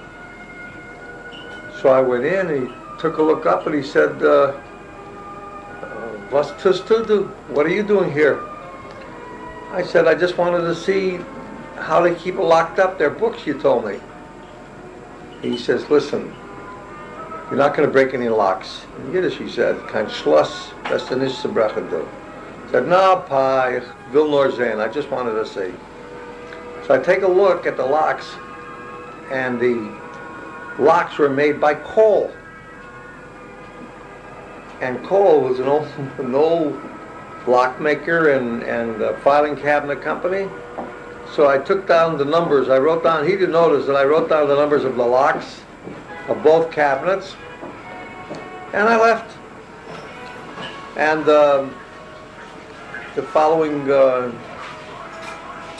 Monday, you know, at that time Naomi was working for us in the office. I said to Naomi, when you come up tomorrow, how about bringing up some of Pa's stationery? He had stationery that was printed, Rabbi Jacob Glassman, and our address in the flats, Congregation B'nai Israel, you know. So she said, "What are you going to do?" I said, "I want to write a letter for something I discussed with Pa." And what I do, I looked up and found the address of the Cole company, and I wrote them a letter that I'm a rabbi at this congregation, and I had these locks in my possession for a number of years, and I misplaced a key, and I'd appreciate very much if you could send me a set of duplicate keys. So about a week later, 10 days later, I don't know if it was that long, a week, 10 days later, I used to call up my father each night to find out how he is, and he'd get on the phone, and he said, "You know what?" He said, he talked in Yiddish to me all the time. "You know what? Weißt du was?" He says, "Heute gekommen a Päckl. Came a small package came today, and ich weiß nicht was es is. I don't know what it is. Ich habe es nicht bestellt. I didn't order it." He says, and I said, "Was is this?" He says, "Ich weiß nicht. Ich will es nicht aufmachen." He said, "I don't know. I won't open it up. I didn't order it." He said, and ich had noch gedacht, so I had to pay. I said, "What'd you pay?" I think he paid like 65 cents or something like that for the keys, and whatever their procedure was, they just handed it over. It should be mailed back to them. And I said, "Okay, I'll be down tomorrow night and I'll take a look." I came the next day. I knew what it was. I just didn't want to say anything, you know. I came down the next night, and I looked. Sure enough, he told me the name of the company. I knew right away what it was. And I opened up the bag and I take out the keys. I says, you know, according to the law, if it's written to you, you're allowed. It's your mail. You're allowed to open it. And what more you paid for it, you don't have to even return anything. You didn't open the law, okay. So I open up and I take the keys and I said, I have a present for you. He says, what's for a present? And I throw him the keys. He says, what's this? What is this? I said, those are the keys to the books in the steeple. Turned white. I said, how did you do this? You know, because he obviously didn't notice me taking the numbers down. So I told him what I did. So I said, you know, next week when you go, you'll be able to go and you'll be able to take a look at the books that you're always wanted to look in that you haven't seen in so many years. Well, I'll tell you the truth, that during the course of the week, I was a little bit sorry I did it already. Because he was a nervous wreck all week long in the possession of those keys. And it came to Friday, I took him up to the steeple and he went in. And he was in for quite some time. And I start to get worried. So I went in and he's sitting in a daze over the books. Like somebody had hit him over the head, he's frozen, he can't move. I said, what's the matter? He had a job to talk to me. He had obviously been overcome by what he found. And when he was able to start to talk again, he said, you have to take me to Rabbi Goodman right now. Right now. Put the books back, locked it up. I said, you know, Pa, for the first time in your life, you're going to have to tell a lie. You're going to have to tell me you found the locks were open, so you took a look. Somebody forgot to lock them. So I went to Rabbi Goodman, and I waited, parked outside while I was in Rabbi Goodman's house. And he came out and he said, discussed it with Rabbi Goodman. Rabbi Goodman told him, I guess he didn't tell him, I don't know what he told him about the keys or the locks, but he told him that he has to bring the books to him Saturday night. So he told me, you're going to have to come get me right after Shabbos. We have to get the books and we have to take them to Rabbi Goodman. I said, okay. So I took him. Rabbi Goodman said to leave him. And he went over to book Saturday night, and Sunday he called a meeting for Sunday. And at the meeting, it became obvious that the conglomeration, the partners in this group, who was Nadler, who was a Chazan Shachat then, he wasn't a rabbi. She later became a rabbi. But Nadler, David, who was the kingpin, and Hurwitz, Dr. Hurwitz's father, okay, who was a very nice man, I always liked him. Let me see if I have him right again. David, Hurwitz, Nadler, Mary, do you remember? And what's his name? Birnbaum, wasn't he from the Flats? Yeah. Who else was in there? In that group that David, Nadler, Birnbaum, Kerner. Kerner wasn't in. He was a member, but he wasn't in this group. That Hurwitz. They were stealing from Kerner and him, and Rabbi Goodman. These other group were stealing. Were not giving the same amount of distribution. And what happened is Saturday night, I found out from my father, that he called Hurwitz over to him, and he gave him his head. And I want to tell you, I think that from that day on, I really believe that that's what killed Hurwitz. He started going downhill. He was fine until then, but he started to brood. Said, you were my chaver, my trusted friend, and you allowed yourself to become part of this fraud. Pa was telling me. He was there, I guess, when they called it Horowitz. And anyhow, he had a meeting the next day, and he told them that from now on, the books will be kept in his house, in Rabbi Goodman's house. They will not be kept outside, and the checkbook will be there too. And the distribution, he will oversee the distribution. No, you know, he had the power to fire them all and throw them all out of town, believe me. Rabbi Goodman said, these men are Asser, they're dead. So they were pleading that he should, to Pa, he should forget it.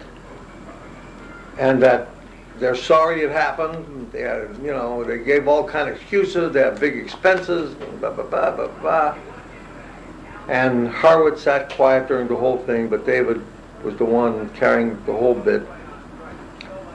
And my father told me, he said, I want you to know that the man that you're sitting with, the Rabbi Gutterman, Lava Shalom, by virtue of his signature, you had your livelihood. And you stole from him too. It wasn't bad enough. You stole from myself and Kerner. He says, to me, you're the lowly of the low. And all I have to say to you is, I spit on all of you. He went, pooh! I don't want to be in the same room as you. And he left him. He said, I quit. Walked out. He retired. Wouldn't go to work. The delegation came down to see him in the flats, and they begged for him their life, because if he opened up his mouth and said anything, I begged Pa to let me go to Harry Spiegel. You didn't know who Harry Spiegel was. Harry Spiegel was the president of our shul, and he was a big macher. He owned a family theater in town. He was in with the Commerfers. He was a big guy. He became a big shot at the Machzika Das later, Harry Spiegel. I knew his father. If Harry Spiegel knew of that, he wouldn't allow these men to remain in town. He would chase them from the town. He would override Rabbi Goodman, I'm telling you. The only thing was Rabbi Goodman got his money. Well, we come to learn, because my father said he doesn't want to know from them. They came to him, he said he doesn't want to know. They begged him he should please, they have families and whatnot, shouldn't destroy his families. And he agreed he's not going to destroy their families and to leave them alone. He didn't fight for his, frankly, that's why he didn't get it. But Kerner didn't get it either. From my understanding, Kerner was fed up over his head, and he wouldn't, he quit working then. He retired. And we retired. And he started to live from the shul that gave him $100 a month, and the income, whatever came in from the property. He had nothing else. You know, I'm wondering, Miriam, I don't remember him ever getting a Social Security check. You must have gotten it. I would imagine. I imagine if I asked I Naomi. don't think once you paid into Social Security. No, they didn't pay into. But old age pension, wouldn't they have been entitled? I don't know. All I know is that that's when he quit. And you know, my father begged me that he doesn't want me to discuss this. He doesn't want to, he gave his word, and he doesn't want that, and that was something for me to keep quiet, I want to tell you. And since he died, I told a few different people's story. I related the story a few different times. But in the meantime, you know, from that point on, I think that the one that it really destroyed was Hurwitz. But you know, I met David at some other place sometime. And he said to me, shaking his head, and David was a wheeler dealer. He was involved. He made money in the stock market and whatnot. He said, I want you to know, your father was a great man. I mean, a great man. I never met anybody this great. He left it, got that, and I thought to myself, you bum, I know why. You save your rear end, and the rest of it. He told me that too, and that really upset me. He said, I'm not going to give him anything unless you say it's proper. You can control your money. No way. Any way, any place that I can't control my money, I don't put my money. I want you to tell them the truth. Tell them the truth. I looked up at him, I said, "Me and tell me what I told me. You told me to tell them the truth." "Yes, I want you to tell them the truth." I said, "I want you to know I took your proposition to dinner. And he told me that's not the place to put money. You can't control it. It's a very bad investment. He would not recommend it to anyone."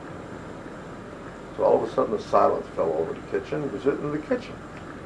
When in our times that a parent can help or have where to take some money from. But to give your children that money is going to come from you, not from me. I forgave it as the executor. I tore up the notes. They wrote signed notes. Five of anything they had coming and tell them they owe me so much money. I want the money. I told them forget it. Tore it up and gave them their money yet. They were allotted, I think, $500 a piece or $1,000. I forgot already. I gave them their money.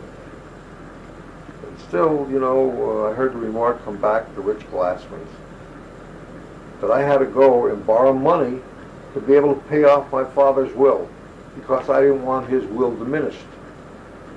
Because the fact of the matter is, he wrote in his will that he allocates for Muriel, if she comes back into the fold, for $2,000, I think it was, or I forgot, at this point I forgot, $1,000.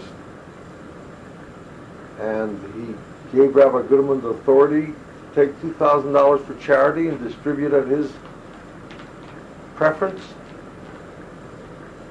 And to every one of the children got money, and Josephine and Ruth, and every one of them got allocations of money. And he said that the property on Gibson Street was appraised at $25,000. If it isn't worth $25,000, they should get proper appraisals.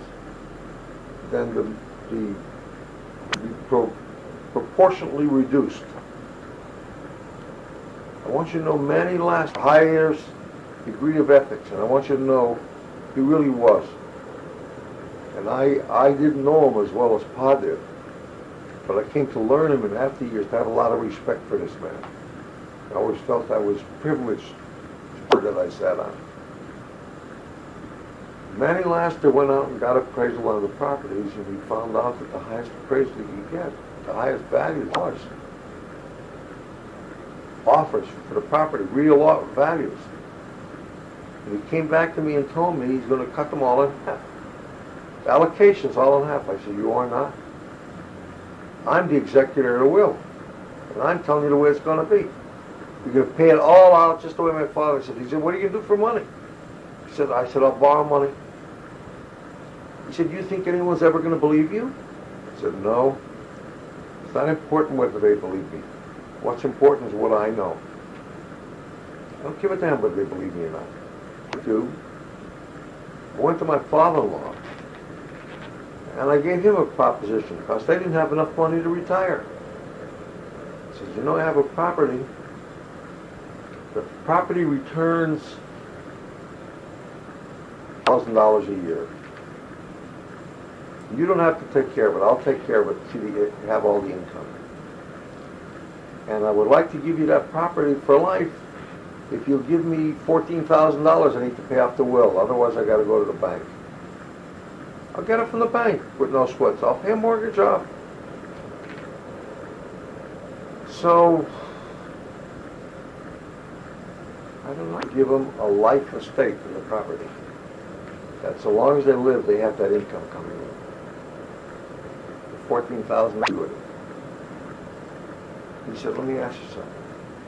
I want written in there that after your in-laws pass away, that the money returns to you.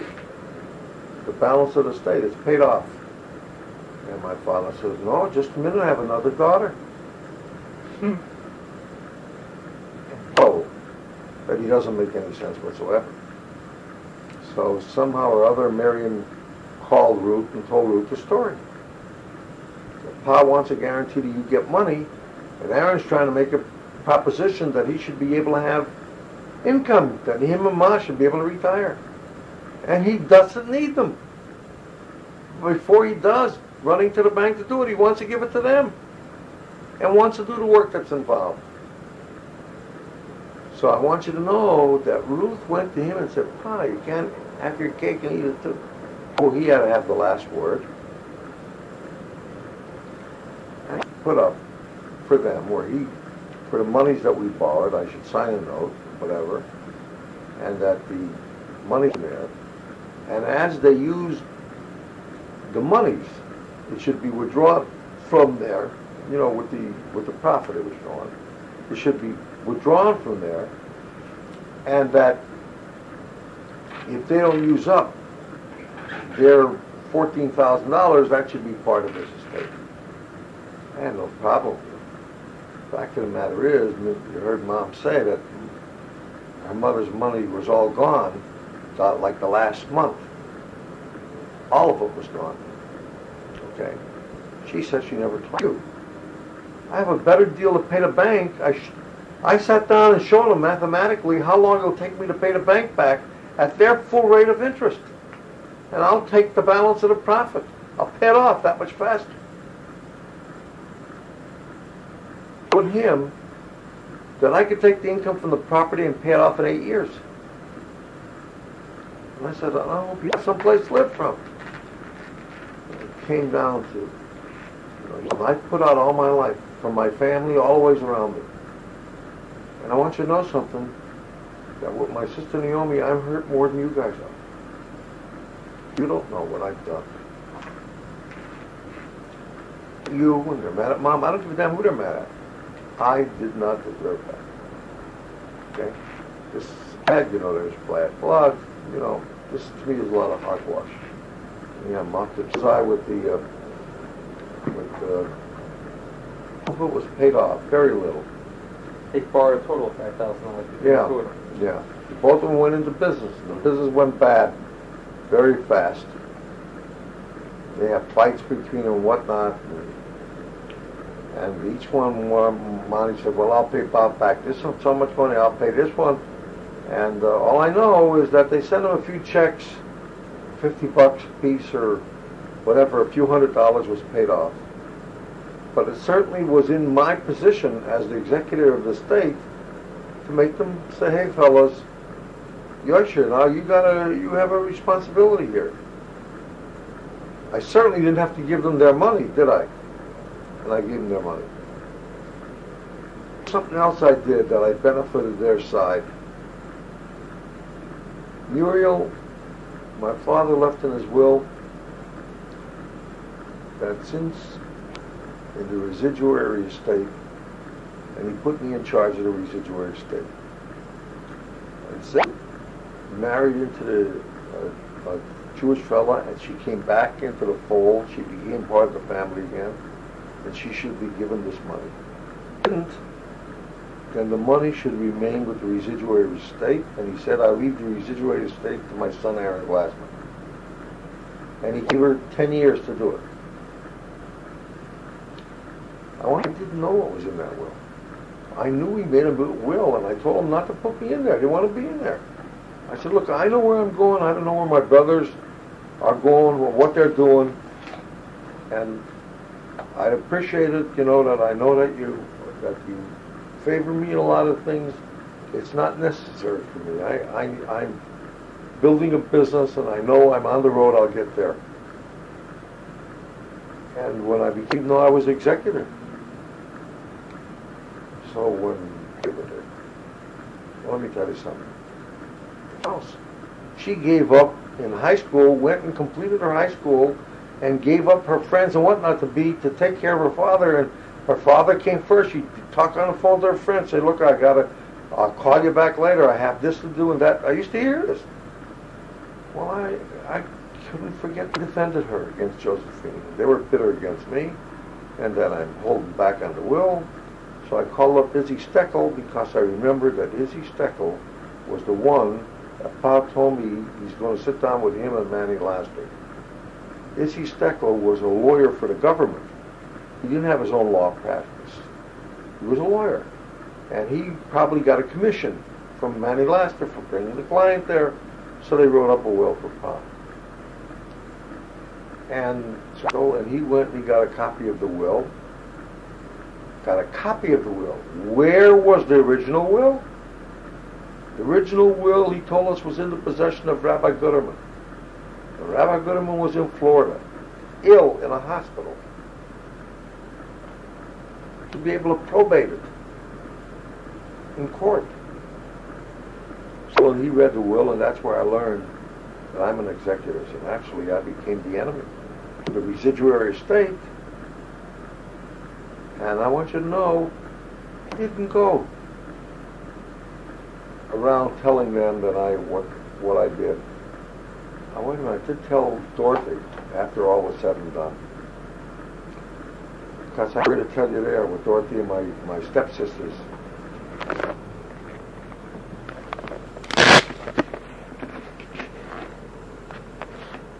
Oh, what happened, so Muriel naturally was, when she heard that money is being put in escrow, and that she's not supposed to get the money, well, she was boiling, and she went to Bessie, and I'm the louse, I had to set up that will to cut her out. She wasn't talking to her. She didn't talk to her father. He met her in town after I don't know how many years she was gone from the house. And he didn't know her. She said, I am. She looked at her, he says, no, I don't know who you are. And he came home and told me. He called me up on the phone excited. You know who I met in town? I met Muriel. Mr. Kent, see me, do you know who I am? He's telling me this and that. So I said, maybe you want to come up here? No.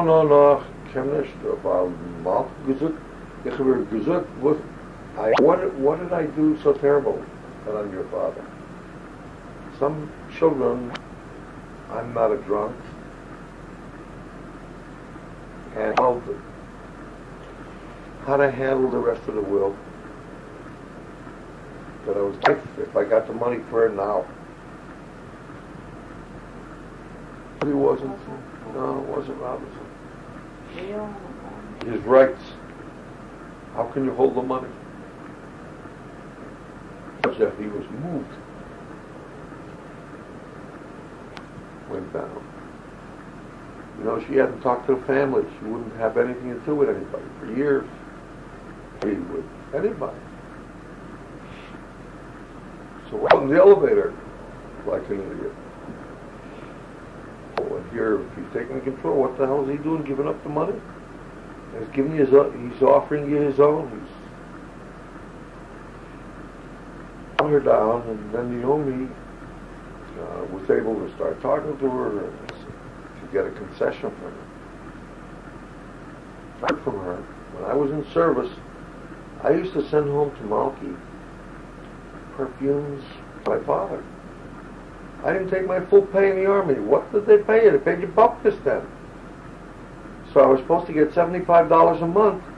I think I got like 55, I think I sent home, and I got $20 to have for cigarettes or whatnot.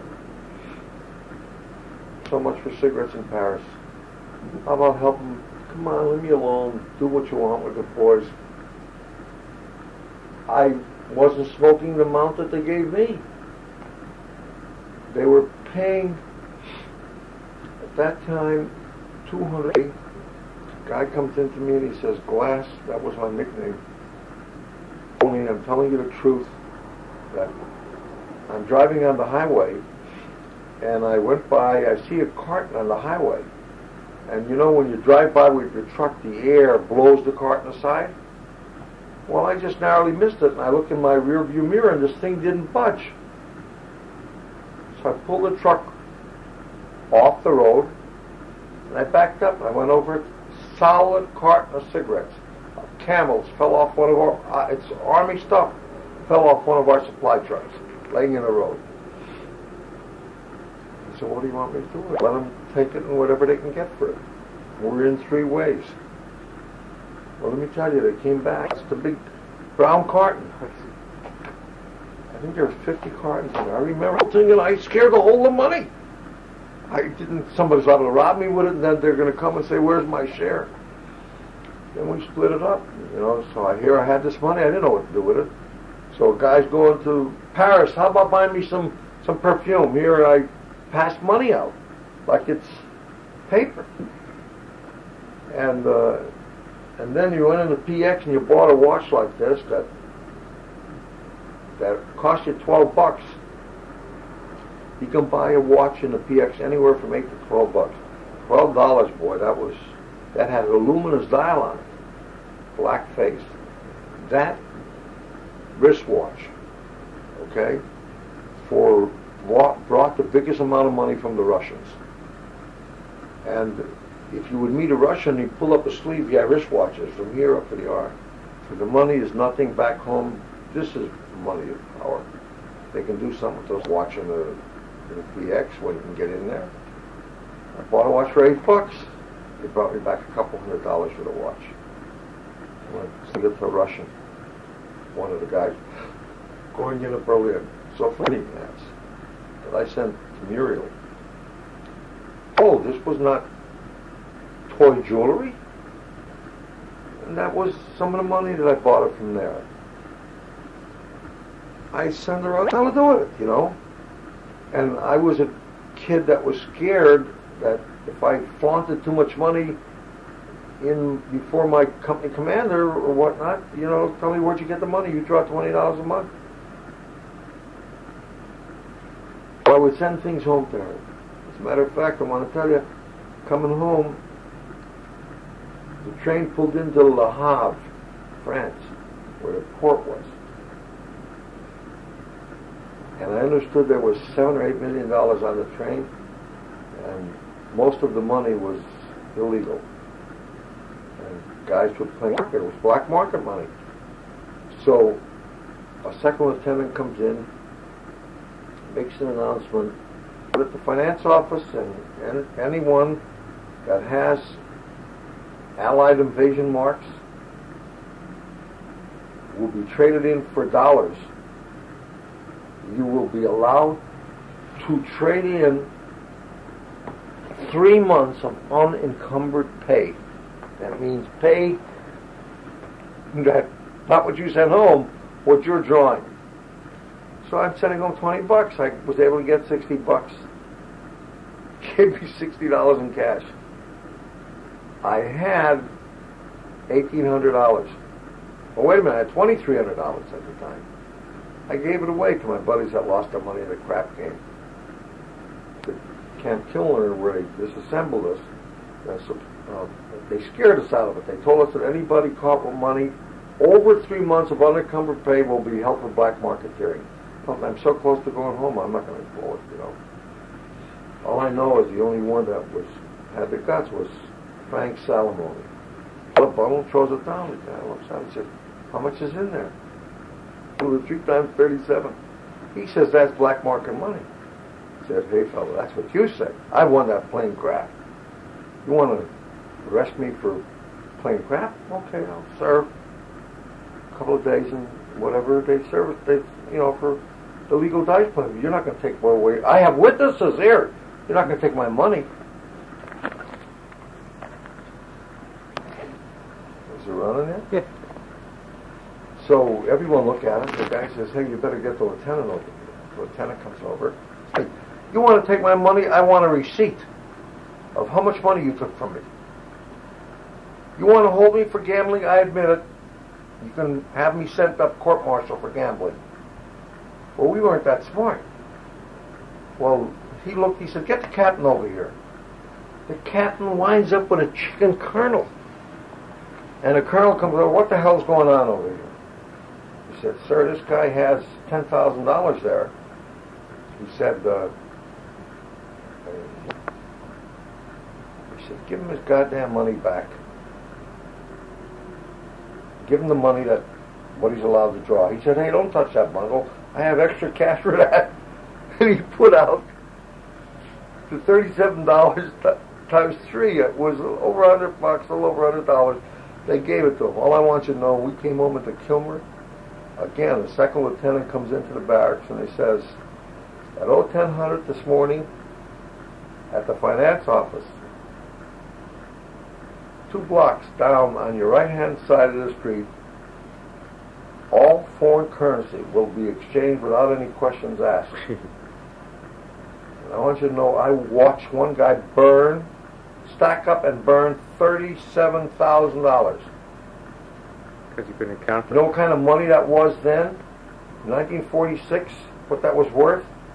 And I want you to know, I never saw a barrack in my life with 30-some guys sitting on their bunks and crying. Because they all burned their money or gave it away, like I gave it away. But anyhow, how would you like when I came back home and I went in to visit the Harrises who were living up on Jefferson Avenue? Are all the bottles of perfumes I sent to Muriel.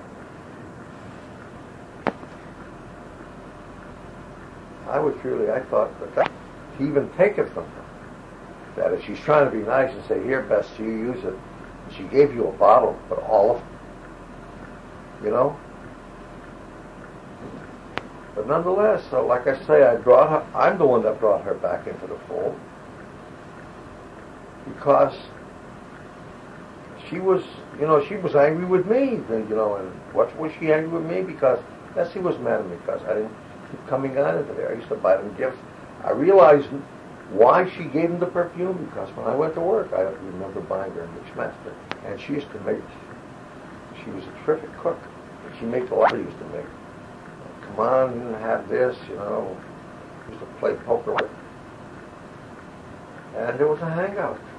Like I never could pay enough. I always owed, Look what I did for you. Look, I did this. That. I did this for you. When I would go down there to do something, it was dirt. I figured we never had a concrete floor in here. And then I evidently found out from someone that there was a concrete floor there. So he came in with friends, and can you imagine a guy coming into a room, the basement? You couldn't stand up straight. There's 2 feet of dirt in there. I want you to know that he came in and with shovels, and they were spitting dirt for months. And they couldn't do it. It took weeks. They were taking out bushels and bushels, bushels. I don't know how many. That in the one-time operation, they took out 20, 30 each time. Did the whole end of the whole building. And cleaned it out and washed out, and there's a clean concrete floor underneath everything. And he didn't want nothing. And he brought guys not as a favor. They're doing him a favor. He just wants to help us get started. He would come in, and I would be loading our station wagon with a whole sewing machine that I was selling, and I was going to deliver it.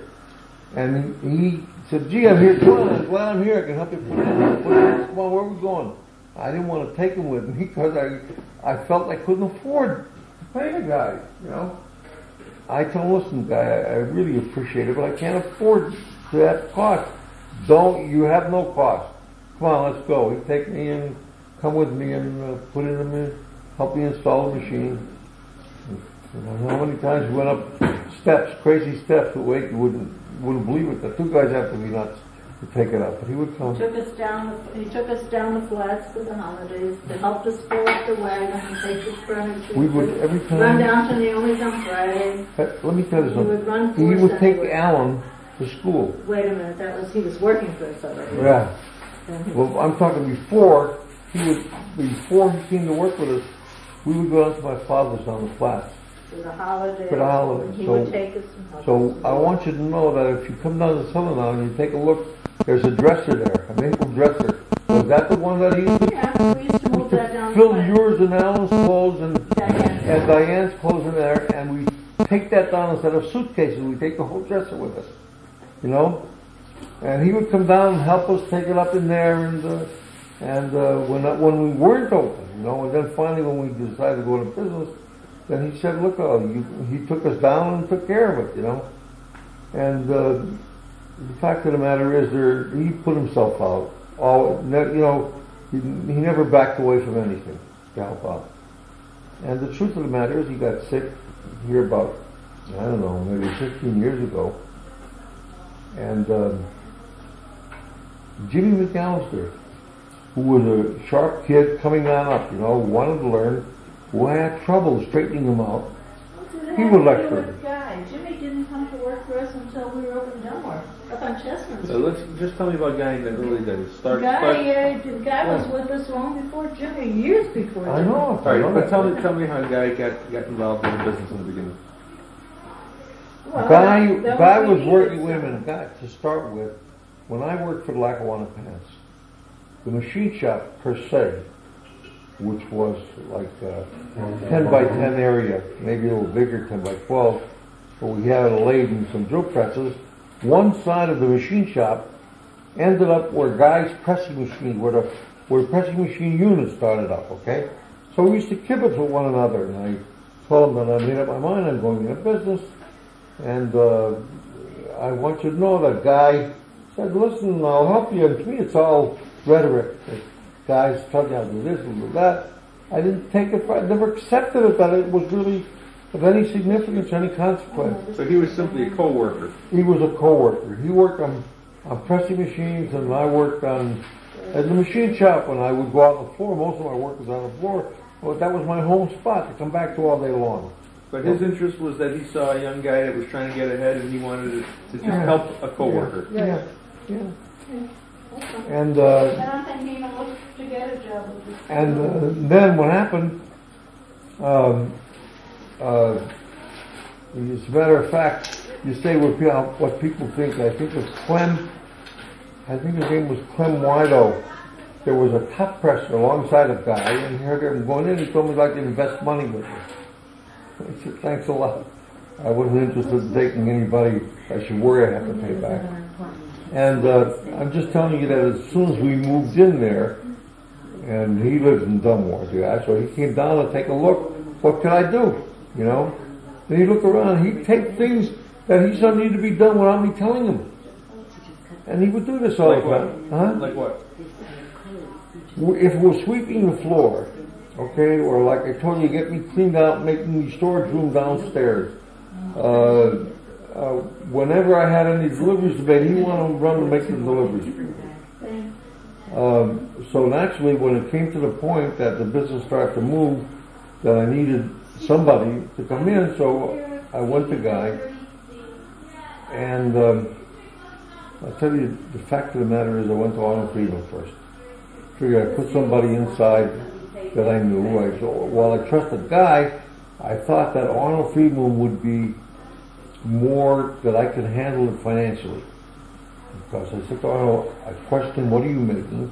I can't give you that money what you're making, but the only thing I can do is that I can guarantee that by the end of the year, of 1 year with me, if you haven't made at least what you've been making, I'd give you a check for the difference. My plan is to give you more, depends how fast the cash flow moves in. And Arnold turned it down, I went to Guy and I offered him the same thing. The guy came in, for example, I would say he was probably making like $70 a week. And he came in to us for like 50. Well, he came in for less money. And I told him, and at the end of the year, and I went and I bought a second-hand car to have him do some deliveries for me. And is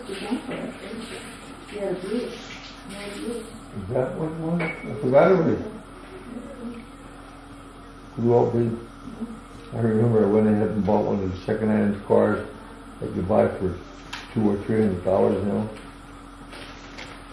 I remember myself coming up Washington Avenue, and the Masonic Temple's on my right side, and the library, you know, there's a red light up there. There was. And I'm coming up in traffic, there's a car in front of me and whatnot, and I step on the brakes, and I got no brakes. And the truth of the matter is, I went for the handbrake, and the handbrake was working. Not after I come in and gave a bump to the guy in front of me. And he said, listen, looks around, his bumper guard was snapped off. I even got under the car, looked around, I don't see anything. So he said, listen, you mind pulling over, or do I have to call the police? I said, no. He said, this is not my car, and I got to make sure I'm properly protected. And I'm telling you, this here was when we probably just moved in to Capos Avenue. I needed more transportation. So I pull over the side, the guy pulls out a yellow pad, asking for my license. I earn Glassman, blah, blah, blah, blah, blah. GD Sewing Machine Company, traveling north toward, I see he's writing like a lawyer. I said, what do you do? He said, I'm a claims adjuster. Well, he was so clever. He wrote down things I couldn't deny.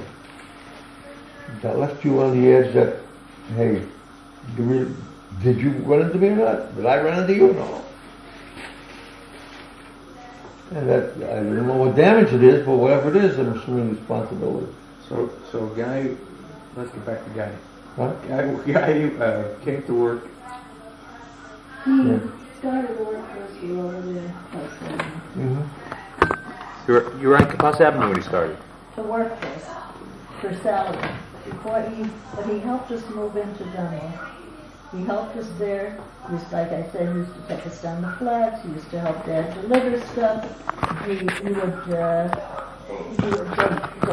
would take the mail in for the holidays. We would go down the flats. He would take the mail in. He would put it there. He would. He just helped all around. He would. That's what he did for the 4 element. How many years were we in Dunmore? We moved down to. We were 4 years. We were 7 years in Dunmore. 4 years. 4 years somewhere. No, wait a minute. How old were you? Yeah, 4 years in Dunmore. For those 4 years, he helped us for nothing. And he said he would move us down to the flats and take the car back, and then come back after Yontif and pick us up. And he did all that, and he helped us. So when did you move to Capas Avenue? Around 1954? No, we moved to Cross Avenue in 56. 56. When And that's when Alan he came was to a work for year you? old. Yeah. But you had other employees in Dunmore before Guy then. We had Charlie Matty for a while, and we had Louis Matty for a while. Chester was there in Dunmore? No, Chester was in Capas Avenue. Capas Avenue? That was the only two. Louis and Charlie helped us for a while.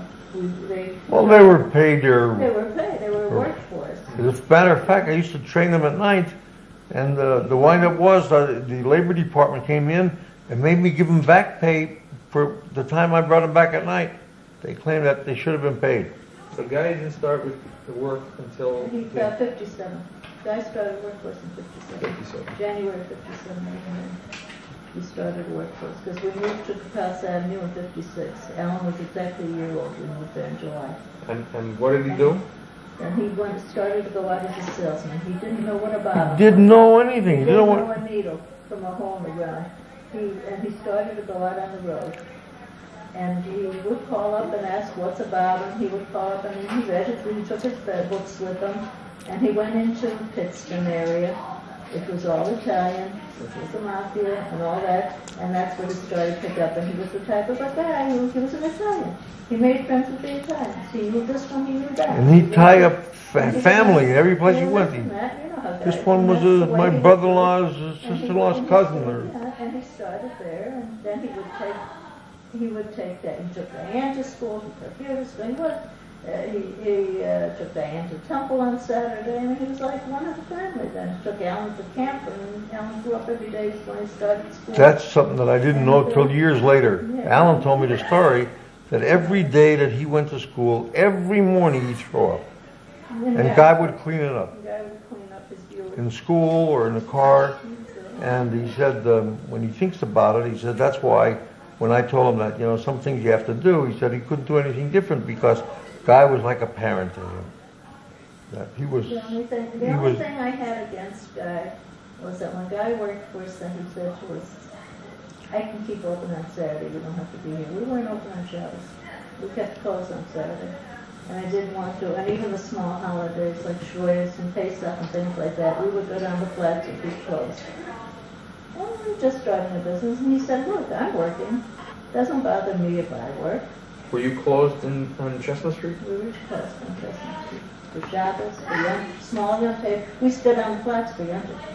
So you were closed on every. We were closed on all So the you didn't Yontif. stay open on Saturday till Guy came? So Guy came. Then one day when we were up in the Capas Avenue, he says, I can stay open on Saturday. You don't have to come in there. And you could stay in the house and this and that.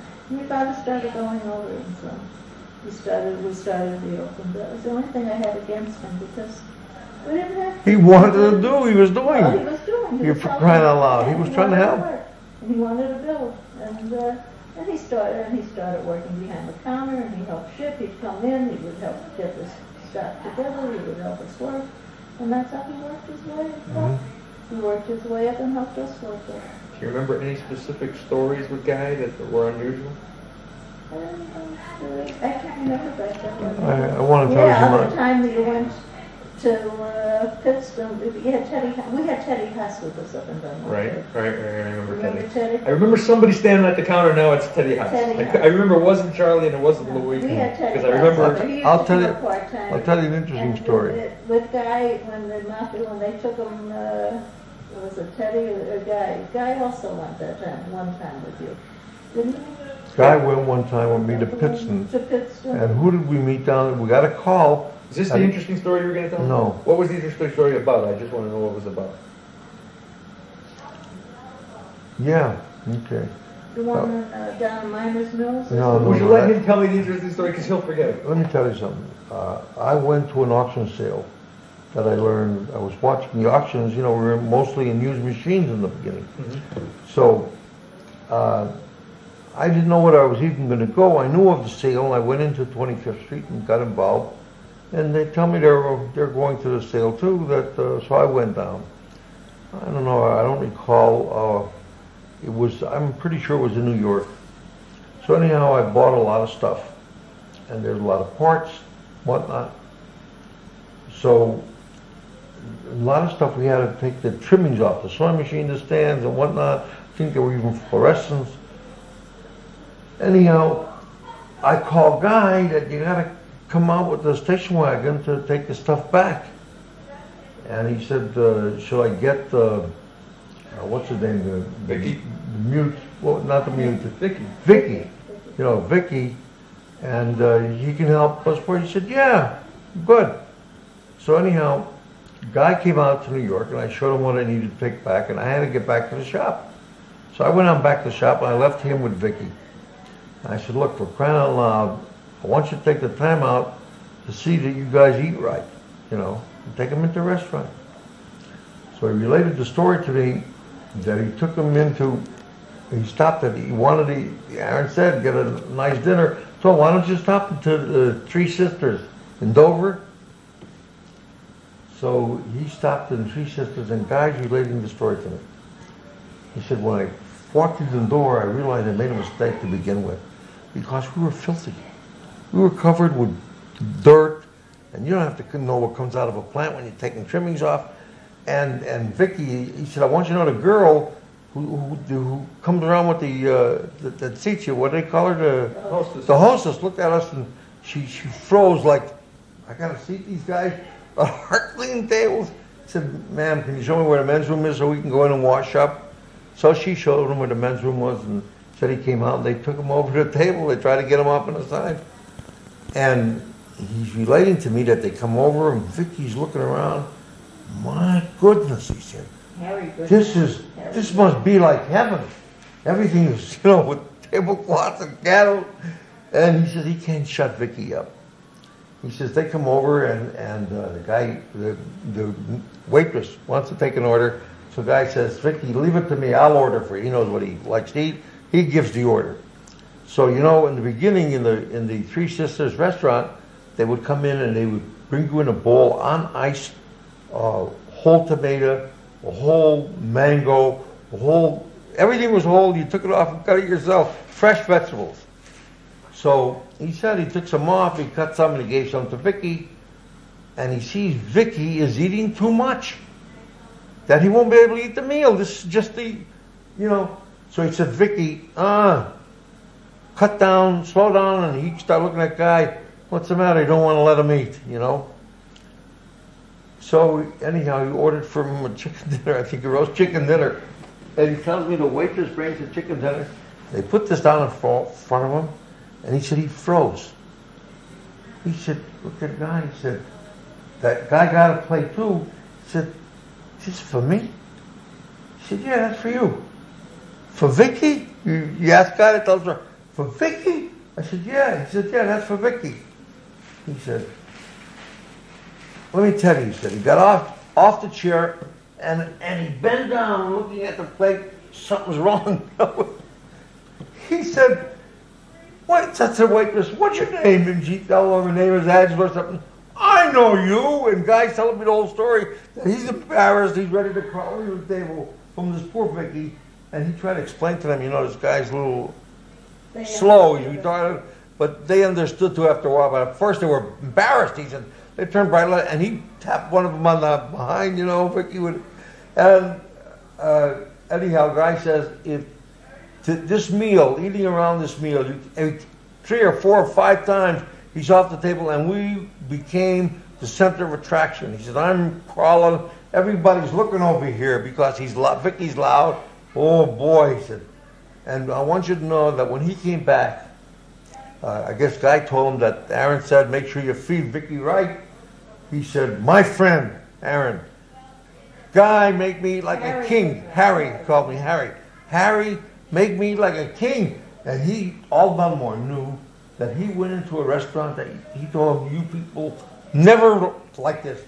Big king castle restaurant, you know. And the guy's telling me how hysterical was the guy. He's telling the guy, well, what happened to him? Table and looks over the edge. He said he got an office chair at least 4 times to look around to see, and looking at the table. He said, my God, he keeps saying to me, my God, like a king. Vicky like a king, you know. Now, what was the story in Pittston with the mafia? Well, that didn't have to do with Vicky. What happened is I got a call from Nick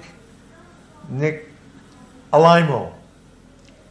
Nick Alimo called me that he wants to see me. He has some machines to sell. Or he's going to expand something. I don't know. He was going to expand, yeah.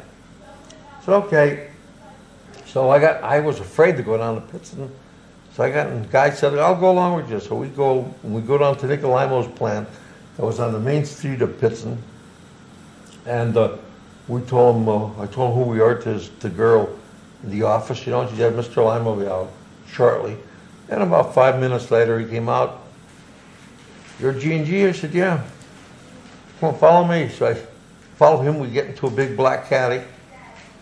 This was, my God, how many years ago was this? 35 years ago. And we get in the caddy, and we both get into the back. And he's driving like chauffeuring us. And we get off and we take a look where he's taking us. We're going to the woods.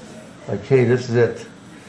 we're not gonna come on. I tell you, both of us at one another, way we're scared. Like that, it's a narrow, winding road in the woods. So what the hell is he doing in the woods, you know? And, you know, we're just like waiting for when he's going to stop, and boom, boom, it's going to be all over. And he like winds up in this whole wooded area, and I'm telling you, we're several miles in this wooded area. We stop in a front place in the middle of the woods. There's a building. We go out, there's a sewing machine plant in there. So we make the whole lineup.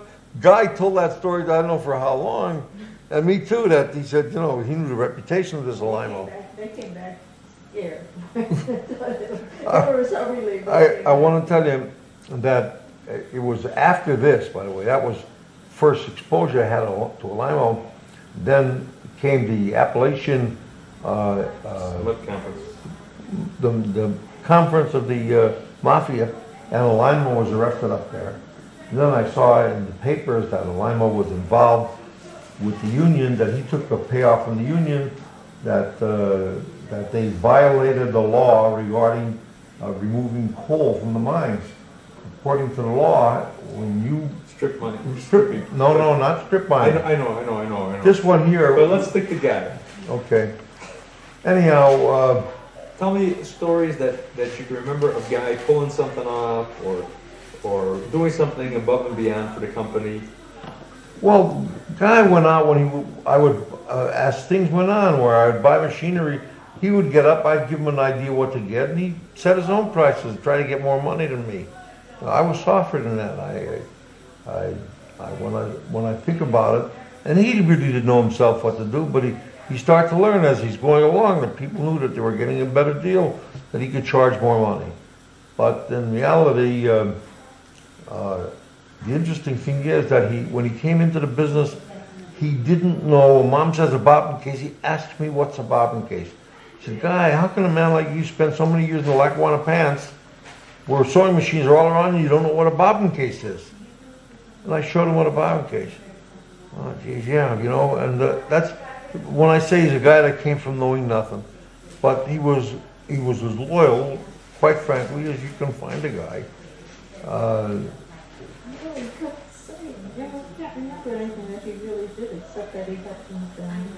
And he was responded to us for our own family. My mother was sick in the hospital, we had to go away.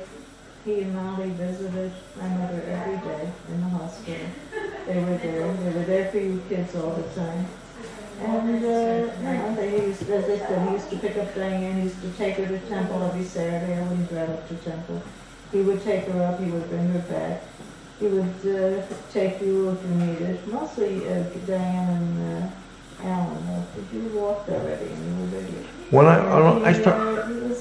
When Christmas, we went over their house. We played with Lewis's trains. And he was there to help us whenever we needed. Yeah, it was the point that I wanted to make. That the most important that we looked a guy. Interesting. I can't think of anything. We looked a guy more like one of the family than we did as an employee. We could depend upon him for extra things that you couldn't get from an employee. Right? But there isn't anything he would say no to. He'd go and do. If somebody says they're going to come in Saturday and you're going to be out of town, I'll take care of it. Give me, you know, if we're not open, I'll open it up. You know, and he would do these type of things. And wherever I would call him to run, pick up, he ran to pick up and tear out the equipment. And I remember when Joe Moretti was tough to pay. Do what? Remember when Joe Moretti was tough to pay? He went to collect the bill? Yeah. Did you pull a gun on him? That was Anne Montrone. Anne Montrone. Anne Montrone. I have to go. Okay. You're good. Love you too. Enjoy your last night here. Thank you. I'm not going to go in, so if you want me tomorrow, I'm going Thursday. I like that shirt. She's playing your job. Take it easy. Stop running so much. I'm putting into I rest well at night. fitting into him. Yeah. Exactly. He does. You know, I tell you, stop running so much. It reminds me of Lee. We used to do the sit-ups in the house. And I got to pick up in the morning. I used to go on, and I thought somebody's breaking in the house. Lee was in the hall. I wanted to be on the rug in the hall with the weights behind his neck doing the sit-ups. So I gave him a lecture the next day that if he wants to continue that, he has to go to see Dr. Eisner and ask him if it's okay. Tell him what he's doing. So Dr. Eisner says, how many sit-ups did you do? And he told him, well, I did 500 in the bed. He said, well, maybe I ought to cut down 10 of the sit-ups. Is that what he told you? Something like that? I remember that. That's where I started with weights, the same weights that I'm using now with the perm. Do you see? 5 pounds in each hand. Do you still have those same weights now? I'm sure it came out of a factory. Yeah. Lee, when I didn't jog with you today, I made up for it. I'm sure. Back and forth. With a bag and chasing with the kids. I watch her running here, running downhill. My God. That I didn't feel safe about. Mm-hmm. But it is. I finally ran just holding the seat, and I was able to loosen up my grip, you know, but not enough letting go completely. Mm-hmm. I don't feel comfortable about it yet. Well, listen. I'm sure he'll remember you for this. Just keep You Jamie should Nish just out of feel it. safe. Huh? Just keep Jamie Nish out of it. Jamie Nish. Jamie You heard Nish. the whole story. I did the same with Kim and Rhea. Again. All right? One time, Jamie, the little girl across the street, a year older than her, takes her, and that day she balanced. It turned out that I actually did it by myself. And she came back. Guess what? Jamie taught me how to ride a bicycle. 100 hours beforehand, discounted. That's what I said. He'll all of a sudden be able to take off. Yeah. Yeah, that's the It'll way it get happens. After, What he can't do yet is he can't do the push-off. He needs help to get started. That's part of it. yeah. That's part of it. He just needs to use the strength as needed. But he also Well, I thought if doesn't he have put the his one stamina foot, to get himself back up when he if loses. he Yeah. moved away on the one foot, and then is able to bring the other for His feet on a long that way ball. from that. When he's touching the floor, he's tilted. So he's Yeah. not really... you On can't his really- age is talking, starting with this and getting the other leg over. You put this foot on, Yeah, I you know. put the foot on the pedal when it's at the lowest point, you know? Then it's easy when you're balancing, I can't even balance right now, I'm tired, let's go. Night. Have a good night. We'll take the bicycle back. Good night. You're gonna ride the handlebar? Right. On the back. All right. Good night. So do you have any other specific things that maybe you can think of that he got involved in?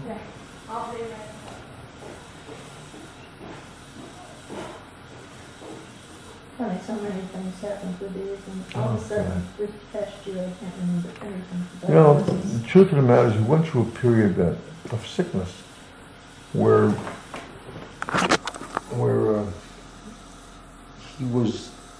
he started to lose the ability to do what he was doing.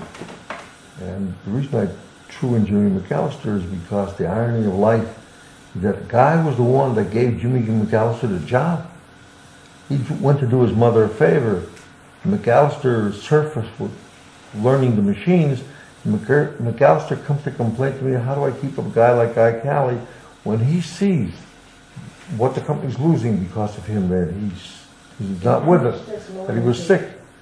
So I said to him, Jimmy, did it ever occur to you that maybe the company appreciated what he did when he was well, and that's the least that we can do for him? He said, yeah, but he's holding the company back. He wanted the guy's job. If I would give him Guy's job, he wouldn't take the move. No way. I said, but it never occurred to you that maybe this kind of a job, if you wait for it, that maybe someday you might be sick like Guy is, that the company was concerned about? This is what I left him with. But then the point that I'm making is that somehow or other, Guy came out of these problems. He went in for operations. You know, we lose him very periods of time, different periods of time. He came out, and he always tried to do. Okay. It's true that we had to sit over the meeting, and he talked about all these guys that don't do the work. And I felt that it was very, very bad for the meeting. And the only complaint that I could have with him was that specific complaint, that I needed meetings, and I had to have guys at meetings if I did have problems. On the other hand, Alan would take over the meeting. Alan wouldn't allow that to happen when I did. He said, Guy, stop. That's not the direction I want to go. Will you please let me continue? Or not, he would have meetings with different groups of people. Anyhow, the fact of the matter is, even what he did that didn't seem right in his mind, he thought he was doing all the right things. You follow what I'm trying to put out there? He thought he's actually doing good night. Sorry. Take care. See you in the morning. Night.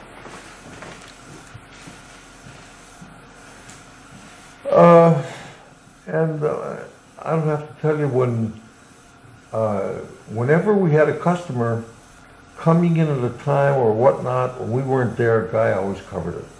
If we took to go someplace on a trip, which how many years went by before we took a vacation, it's unbelievable. When I think back in the early years, we didn't know from a vacation. And when it came that I was mixing a vacation with some business, I had to go in a direction, I would take over, and we knew that we left everything in good hands. And he saw the places locked up and that things were under control.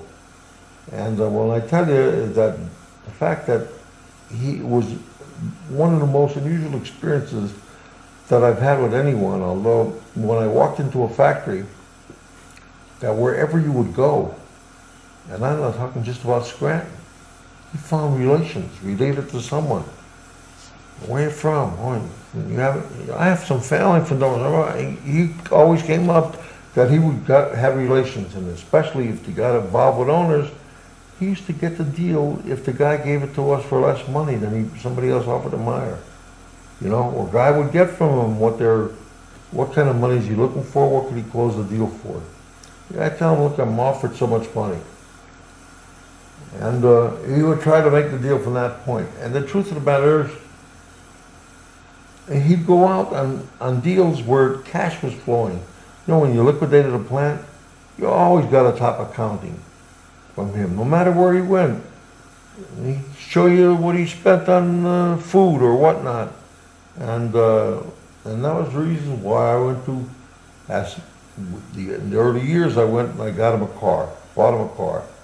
I know I bought him a couple of cars before. Well, that was, he was a salesman on the road. Yeah.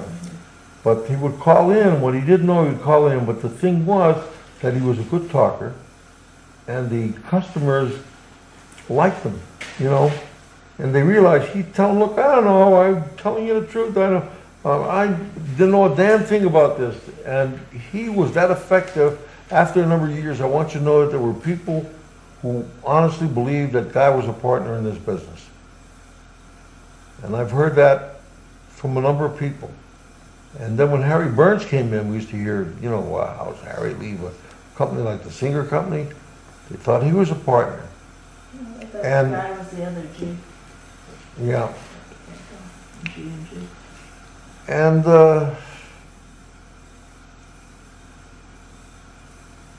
in fact, when, like I say, what happens when he got in trouble with what he was short money, and he came to me and complained that he sees guys come in for more money than what he was earning.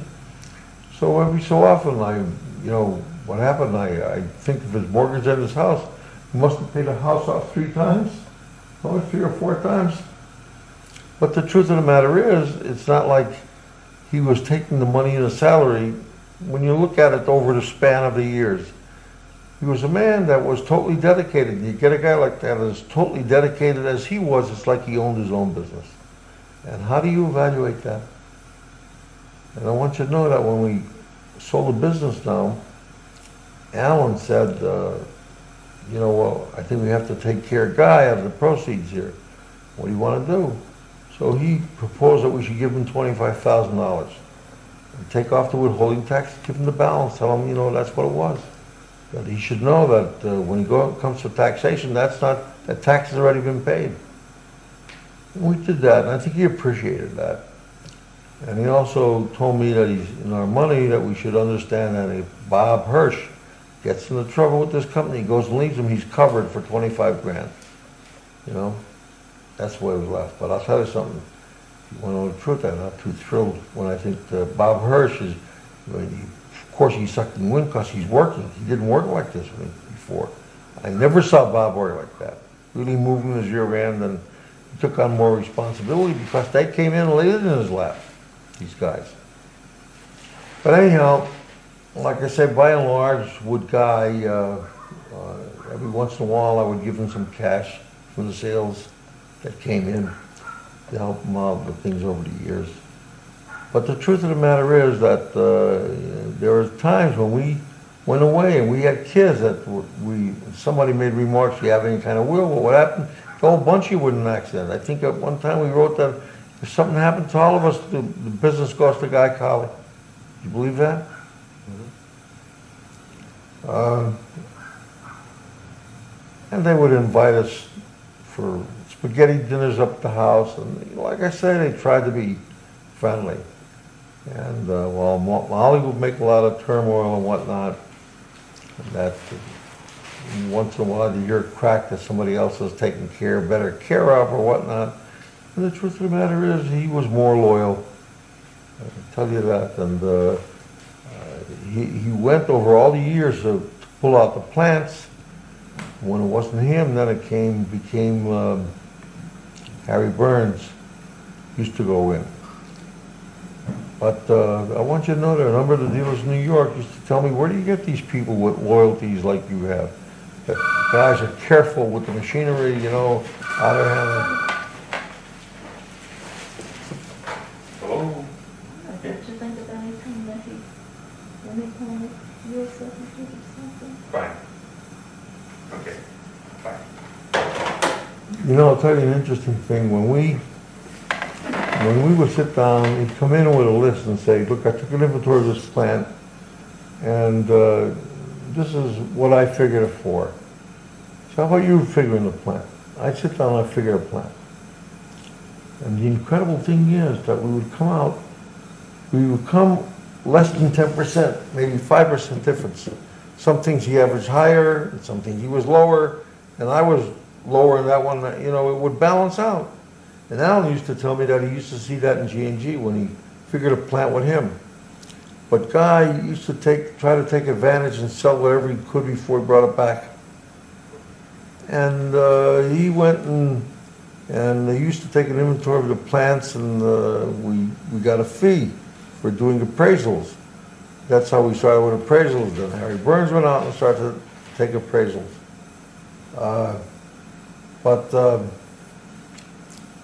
We went to the mountains, we took Guy and all of them, to the county. I don't remember that. Was that when we were... She'll tell you about it, I don't remember showing you, but she'll tell you about it. That was when we, for the association. Oh, well, you were exhibiting. Yeah, we're I took Jimmy McAllister then, too. No, that was a different time, that was when Lee was big already, we took Lee. We went to Grossinger's. Yeah. That was Grossinger's, but we went to the Concord the first time, years ago. We had him with us, Molly and we went along. I'll tell you, I would have liked to take him someplace that these, guy's sick, I don't know whether you know it. He's bleeding internally with this cancer. Office goes off and on. They burn him iridium so bad. When I listen to some of the stories, it's eerie to listen to it, things that he'll tell you. It probably wouldn't hurt us to go away in a weekend with him. But I like to think back. That I have to resurrect in my mind. There's a number of different stories that went on over the years that. He went out to see the customer and did better than we would, because being Italian, he related more to them. What happened the time that Ann pulled the gun on him? What happened is that we sold her, I think it was a pleater, the Campy pleaters, and she didn't pay for it. So we had the right to take the machine back. He pulled the gun on him. Guy came back white. When somebody pulls a gun, she was so crazy, desperate, that I was killing the business by taking it away from her. And Jimmy went down and took the attachment off the machine? Jimmy Fargione. Was that the same time? No, that was. I don't think it was that time. No. That wasn't even there. No, that was. I think that was a different customer. Was it Joe Lammy? I think it was Joe Lammy. They didn't pay for the machine. Hello? They didn't want to pay for the Hello? attachment. The attachment wasn't How are working. you? And they're complaining the machine isn't working. No. So they wouldn't give up the machine. What? So they said, look, send your man down, let him fix it. So Jimmy came back in. He said, we want the machine back. We don't want your money. No, they're not giving the machine back. This guy gave us such trouble to collect. So what happened is I said to Jimmy, see what you can finagle, I'm not interested, they should use the machine. Wish I could get that attachment back. So Jimmy goes in and he sits down, he checks the machine out, he took the attachment off, and he looks into the attachment, he says, there's something wrong with this attachment, I have to take it back to the shop. What do you know? Take it back. And I'll be back. He took it off. I said, take a look. I said, nothing wrong with it. He said, hey, you told me to stop the production. I did. I said, they can't work without that. And brought them to a resolution with us. No way, you're going to come in with money and pay for it, otherwise forget it. Want our machine back. Take the legal action and get it. There's different things you stop and think over the years that we pulled to, and always it was to protect ourselves, something that we weren't looking to hurt anybody, we were looking to get our own money back. We couldn't get our own money. But look, there's all kinds of stories. When I look back, from what I remember, and I'm sure that you talk to a guy, he'll relate to you more than I can, because from his own part, just like I ramble from one deal to the other, he could tell you from the things that he was involved in. Let me tell you something. The time he went down south with you and Harry Burns and we pulled those 5 plants, I want you to know that Guy, in a separate conversation with me when you guys weren't around, and Harry Burns was really what surprised me. In a separate conversation, he said, listen, I want you to know, when you undertake to plot a plant, there's areas you goof up in. This is Harry Burns, and guys, and I'll tell you how guys today. He said, and I'm sure that if you look hard enough, you'll find things that we goofed. But I want you to know something. The work that your son Lee did here, you should know your mouth and say one word. Because nobody could have worked harder than he did. Harry Burns, I want you to know. And the guy, by the way, came back, and he didn't go and tell me that people make mistakes. Let me tell you something. This kid worked. You shouldn't do no. If you find something wrong, I don't ever want to hear from you. You told him anything. God, both of these guys applauded your effort, you know. And you know, listen, it was a big undertaking. You made up your mind you were going to do something. And the truth of the matter is, that deal was, when I stopped and think of it, as the one that turned this around completely. Turned this around completely. That's why I'm sure that Helen Company doesn't understand to this day why she gets presents and baskets and whatnot. And she asked me how he did. I said, they did very well. You know, I don't give her any kind of figures. But the truth of the matter is, what I had learned from her is that her brother, to this day, thinks she got $5 grand from us. You know that. That's, in other words, that's the only reason we got it. Her brother interceded. The big guy who bought and sold machinery all the time was his partner. And his partner's boy was Sid Redkin. And when I heard Sid Redkin's in there, you know. So Sid Redkin gave a bid. We weren't the top, if you remember. Sid was ahead of us. So she went in and she said she wants to know the bid because she's going to get $5 grand. Whatever the bid is, these people accept it. And I want to tell you something that came back to me from a number of people, that they get talking about suppliers, and there's people that are bitching G&G, you know, they're this, they're expensive, and whatnot. And she said, listen, all I want to tell you is that when I was in trouble, these people came to bail me out. All the time. During the flood, after the flood, anything was wrong, they came to make it good. And we did. You know, we did, and I think that more of it happened when she went and did that deal. Most of it happened when she went and did that deal. Of course, I don't know what you remember when the flood was. Jimmy McAllister was a salesman. He went downtown Lenkowski's, and they were still sweeping the mud out of there. And she got an order. We got an order from her for machines and pressing tables and whatnot. In fact, she was the one that got one of the first Sussman pressing tables that fell off the truck. Was always in trouble in her place. We'd go down and repair, but I feel the frame was affected. Yeah, I worked in her place shoveling the mud out of it. Okay, and I want to tell you that she was getting a loan from the Small Business Administration. And when she got the loan, the check, she gave the whole check to us, which was an overpayment, in my memory, like over $7,000. And we said, what do we do with this money? She said, well, hold it, you waited for me for a while. When I need it, I'll come back to you. Which I thought, who does this? You know what I mean? Yeah, that wasn't Bernie Newman, that's for sure. Yeah. This other guy, Bernie Newman, we had to settle to collect our bill. Yeah, 4 years later. Yeah. So,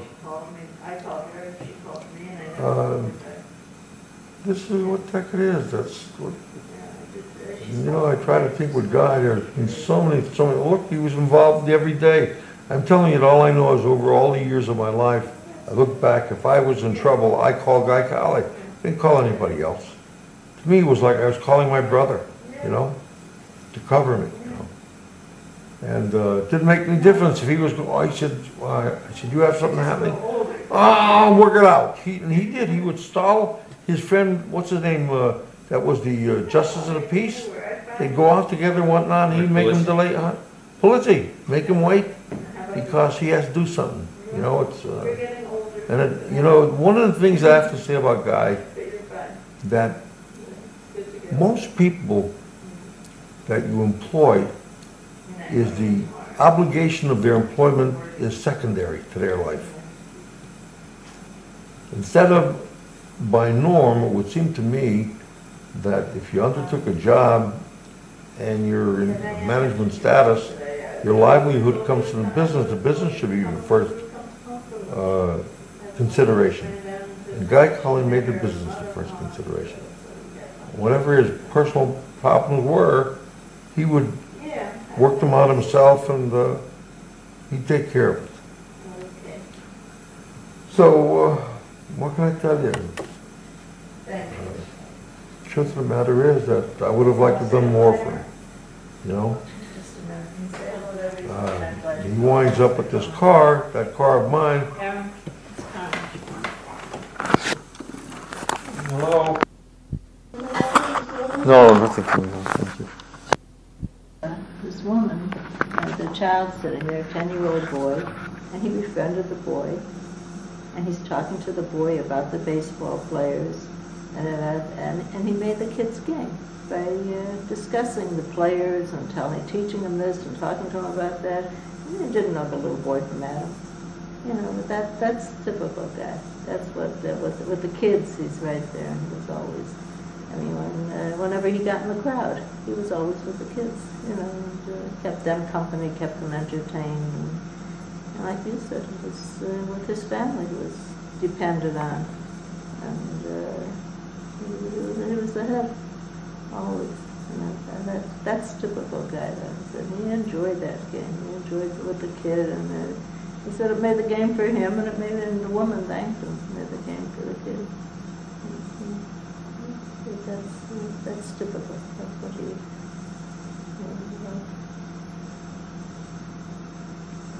No. Yeah, think about it.